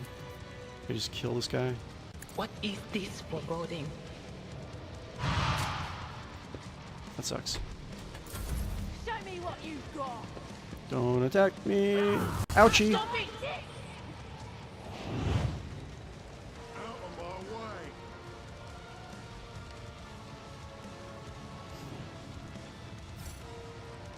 my way. Or can't charge. No charge. No charge. Whoa!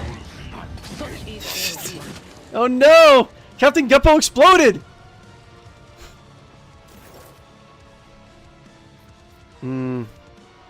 Yeah, I don't know how I'm gonna do this. Like, I'm like almost there.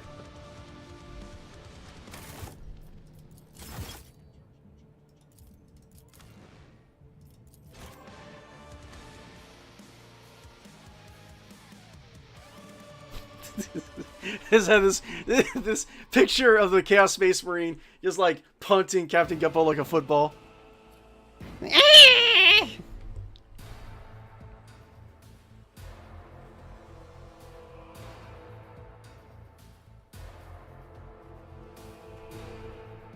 Anyways, let's do Flay Reality. It is clear that many psychers perceive reality differently to those who lack psychic talents. Among the Ratling, where many members perceive the world through cybernetic implants or radiation spawn mutations, the baseline for perceptions is decidedly variable. For those who are neither Ratling nor a psyker, the world is perceived and understood by these creatures as a horrifying experience. Even more horrifying is the effect of Ratling psyker overlaying its dread perceptions onto the world around it, and those unfortunate enough to be caught within the blast can only watch in abject terror as reality itself phrase in tatters, breaking apart at the most elemental level. Objects and individuals within the blast begin to break apart in incomprehensible ways. Ew. And madness seems to be the only escape from this realm of absolute terror. Interesting. So you get mental damage on that guy. It's fun. Resonator implants trait. Radical technical shamans seek out the technology left behind by long extinct species and implant these often horrific artifacts in their bodies. Impartial scholars have no insight as to why they seek out these cursed machines of the Uvoth and other dead empires, as most scholars of the Chronos Expanse deny that these monstrosities even exist. The implants grant the bearer certain supernatural abilities akin to psychic powers, even if the bearer's species does not otherwise display such potential. Creatures with resonator implants use the rules for renegade powers. Interesting. So it's specifically saying that it doesn't need to be a rack hole that gets a resonator implant. So that's interesting.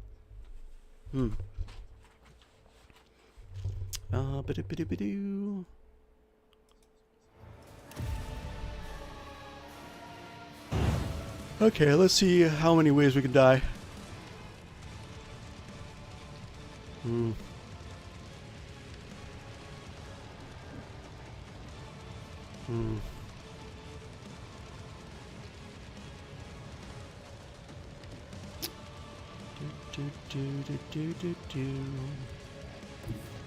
I kill. I know what is to come. Be gone.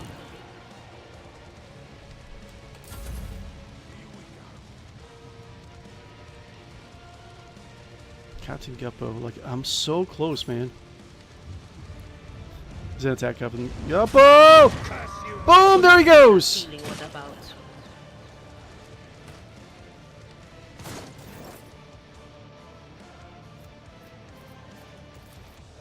Anything else? This is gonna be it. He won't be able to attack. Probably gonna have to end the stream in a bit, because and work on this. It's like almost, man. Is he still? He's still blind. He's like been. I don't think he's missed any attacks. Blind. Oh no, he's not blind anymore. But I need 2 to hit him.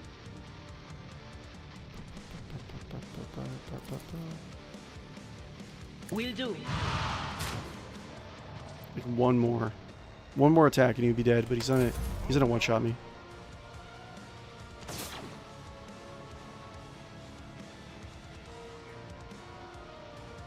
Stop mocking me. What? What the? No, he doesn't have a third phase, does he? Get the fuck out of here.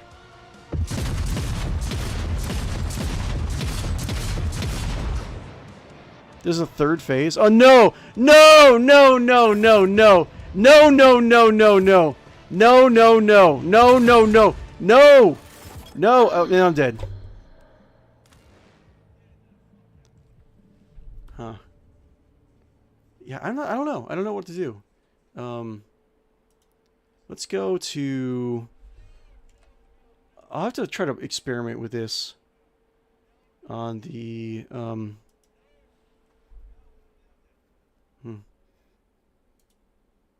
Yeah, I have to try to experiment with this during the week. Let me actually load up. I'm pretty sure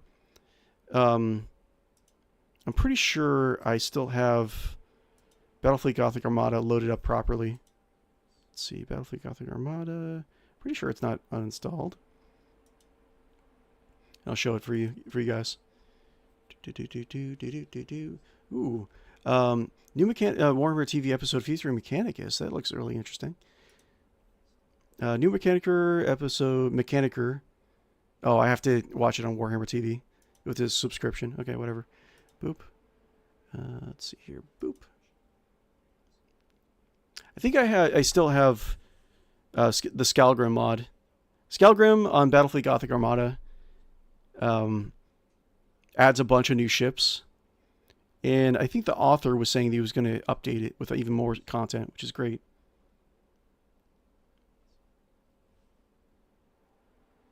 Let's see here.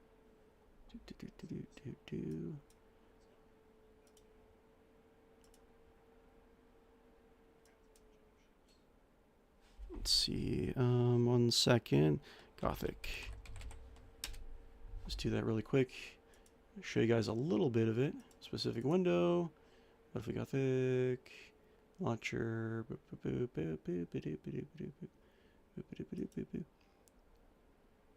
1 second. Yeah, Skalgrim's still working. Yeah, he's on version 2.1 right now. But let's see. Guys, if you haven't already, be sure to like and follow and subscribe on YouTube and Twitch. I really would appreciate that. Be sure to scratch and sniff the like button and the follow button and subscribe button. Tell me what they smell like in the comments below. Okay, I don't know. Maybe it's been a while since I actually load up Skalgrim. So I don't know if this is still working properly. Let's move this over here.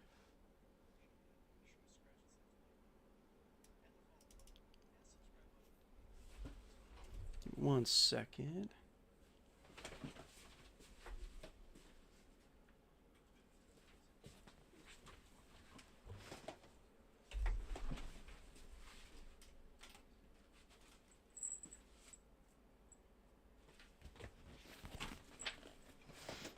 That's a little better. Okay. Boo, boo, boo. I'm just trying to load up Battlefleet Gothic. Let me see if it's still loading. It's been a while since, like I said, it's been a while since I loaded it up. I'm not sure how long the load time typically is. But specific window. Oh, wait. It's going up. Cool. That's a long load time.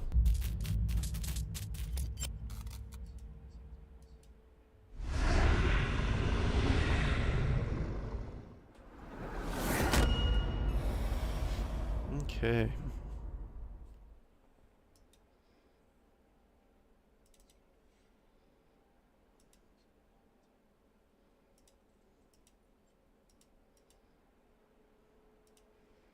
Okay. OBS has been kind of weird in like loading any particular games, really. Window capture. Gothic. Select the window. Battlefleet Gothic, yes. And it's still not working properly. Hold on.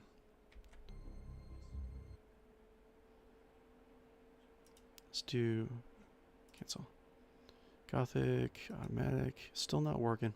Okay, let's do this.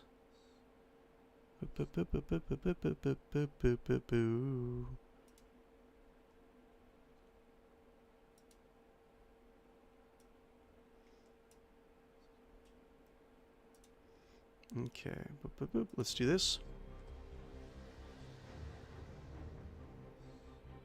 It's not working right. Let's see.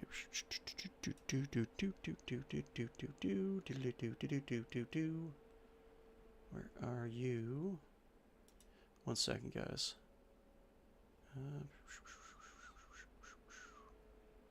Full display.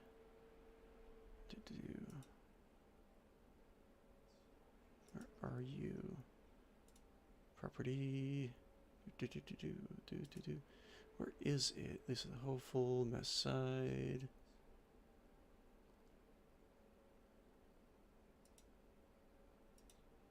Okay, here we go. I got it. Do transform. Let's see, fit the screen. Yes. Oops. Let's see. Filters, transform, stretch. There we go. Cool. Looks a little bit better now. Okay. Let's do continue campaign. I don't even remember what I was doing last time. But this is what I was thinking about playing in the interim, whenever we need to like pause on Warhammer 40,000 Rogue Trader for a little bit. This is play Battlefleet Gothic Armada. The living metal wellspring point of interest allows the Necron ships to repair quicker each turn. I do not remember how to play this game. Let's go fight random guys. Where am I? Where B? Okay.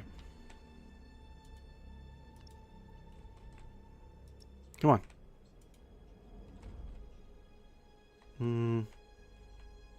Oh, you don't have any. They don't have any movement. Where are you? And turn. How old is this game? It looks like it's showing its age just a little bit. But we can do Gothic. And then we can do fight, right? Fights. Launch battle. Doesn't matter if I win or not. Leadership. We're fighting the Heretic ships and the Iron Warrior ships.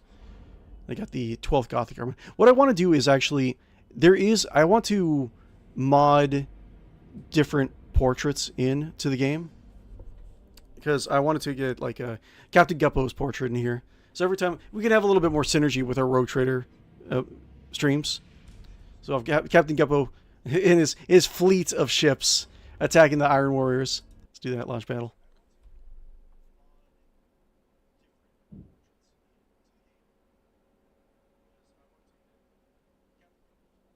But yeah. And yeah. It's a pretty cool game. I'm interested in seeing what the new version of the Skalgrim patch actually does. But this is one of the things I really wanted to keep on playing. I think it's a really cool, underrated gem, really.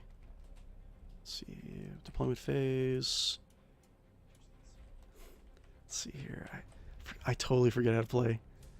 I think it's like this, the turn. And we have escort ships. Oh yeah, let's see here. I think Defender, Cruiser, Light Cruiser. I think the ships we use in Rogue Trader are... I think they're Light Cruisers. I'm not 100% sure. But this is a different version. Like, we always have the sword class. No, it's a frigate.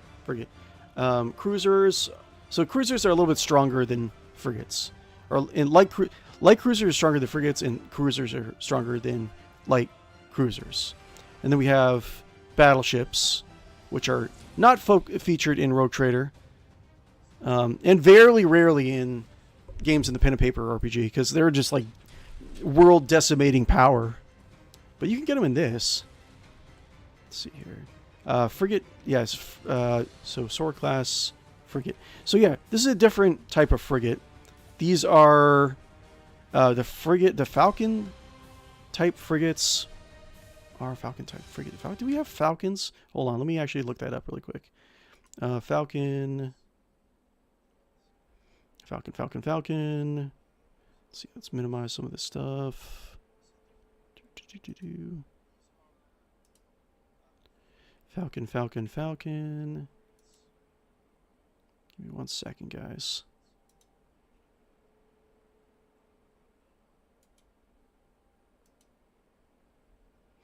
Okay. Let's do Jericho Reese, Cronus Expanse, Only War. What we got here? Beep.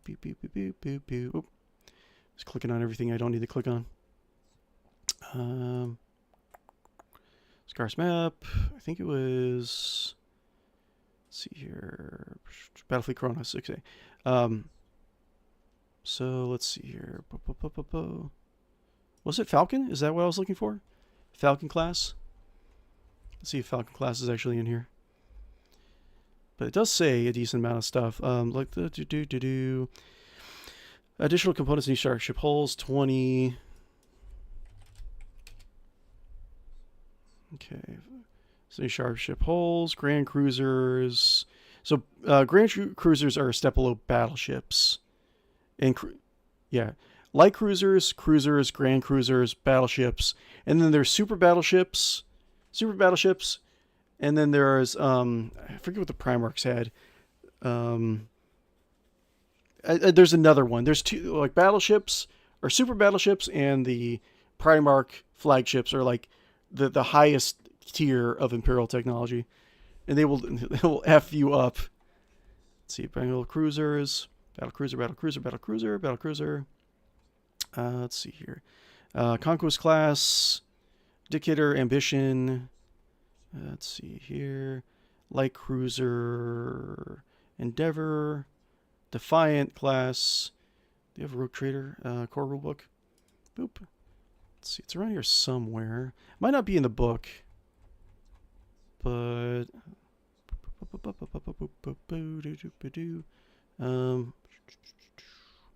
where you starships hulls. Let's go back down. Me. Yeah, transports, Eggbound, Merchant Raider, frigates. Frigates is Tempest class, sword class, Tempest class. It was Tempest class, right? The Tempest is a specialized frigate producing Calixis in surrounding sectors. It trades long range firepower for heavy, short range broadsides designed to devastate enemies in knife fight distances. To get those distances, Tempests have triple armored prows and boosted drives, often carrying assault boats and large complements of ratings for boarding actions. These larger quarters and hangar bays have been found very useful for other. I don't think that's what we're looking for, but anyways, any hoodles. There's Tempest, Falcon frigate. I should build it. I think I know where I think they do talk about Falcon frigates in here, but let's just do ready. I'm gonna die. I know that. I haven't played in a long time. But yeah, the whole thing about this particular game is just to know how to maneuver your broadside. It's like old-timey ship of the line kind of combat, where you have your firing and your prow, your lasers, what defeats shields easily. You can actually do ramming actions and boarding actions. And you have, I think the yellow bar is your crew. Like how many people do you have left on the ship, something like that. No. That's right. The green number right here is how much crew units you have. We wait your command. But Course engaged. this particular one is like a territory objective. You can definitely, you can fire your thrusters to make them faster. So I can pause, right? So pause. Identified. So what we can do, they don't know exactly what we have, and I think they're actually, this particular game is pretty decent in not giving the computer like a huge tactical advantage, because the enemy generally acts as if it can't see you until one of its ships or like torpedoes or fighters actually does see you and relays the command. Then they actually start acting differently. But let's see here. I think I did have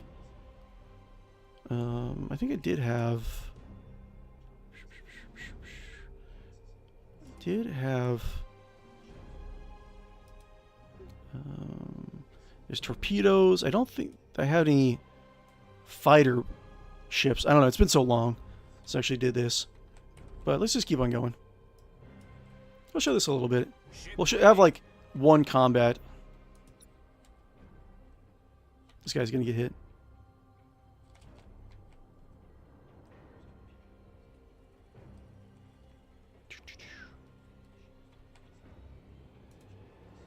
Setting course. Cool. Destroyed most of those things. There's various terrain on the battlefield, like nebula. I think it's you're immune to scanners. Asteroid field, you take a little bit of damage from going through it.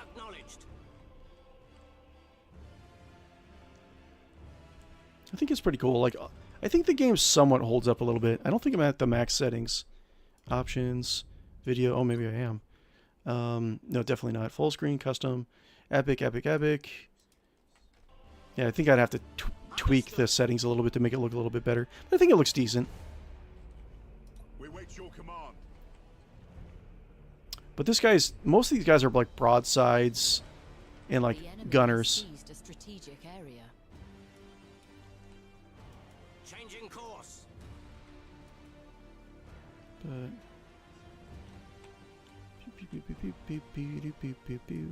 and see the frigate Falcon. We got assault boats, Setting course. and they can actually. These ships have long range Underway. lance weapons.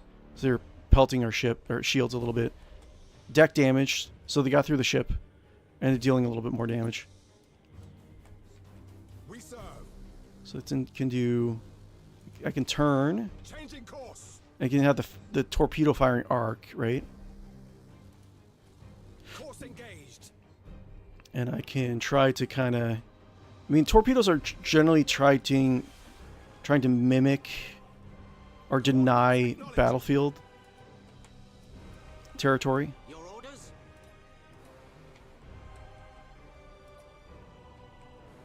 And you can, when you level up your ship's crew, they can have like different things. They can have like little jumps or specific ways. You can learn plasma bomb, which like I think does more damage against shields. You can have stuff that you can get the shields back up a little bit quicker.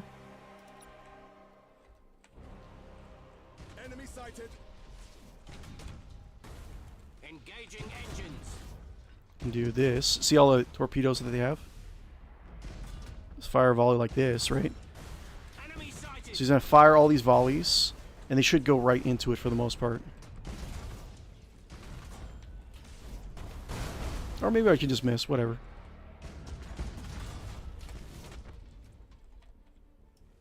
can just have them engage, and you can have them, the AI, as soon as they see things.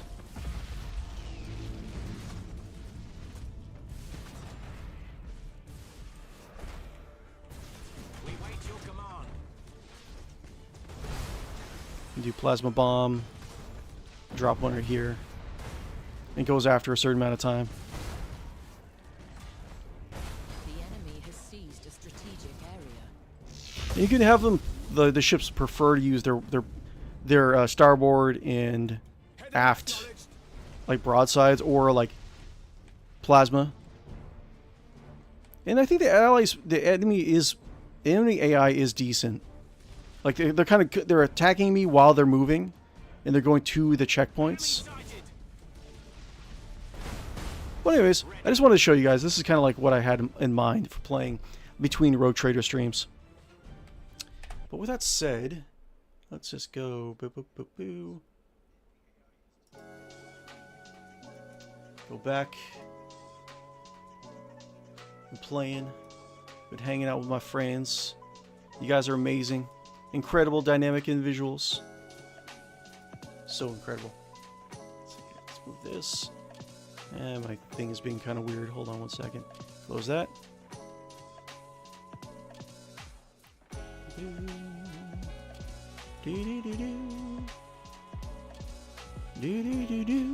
Guys, thank you very much for doing my stream. I do appreciate it. How long have we done? We did almost 4 hours, which I got a lot to do today, so I should be careful about doing.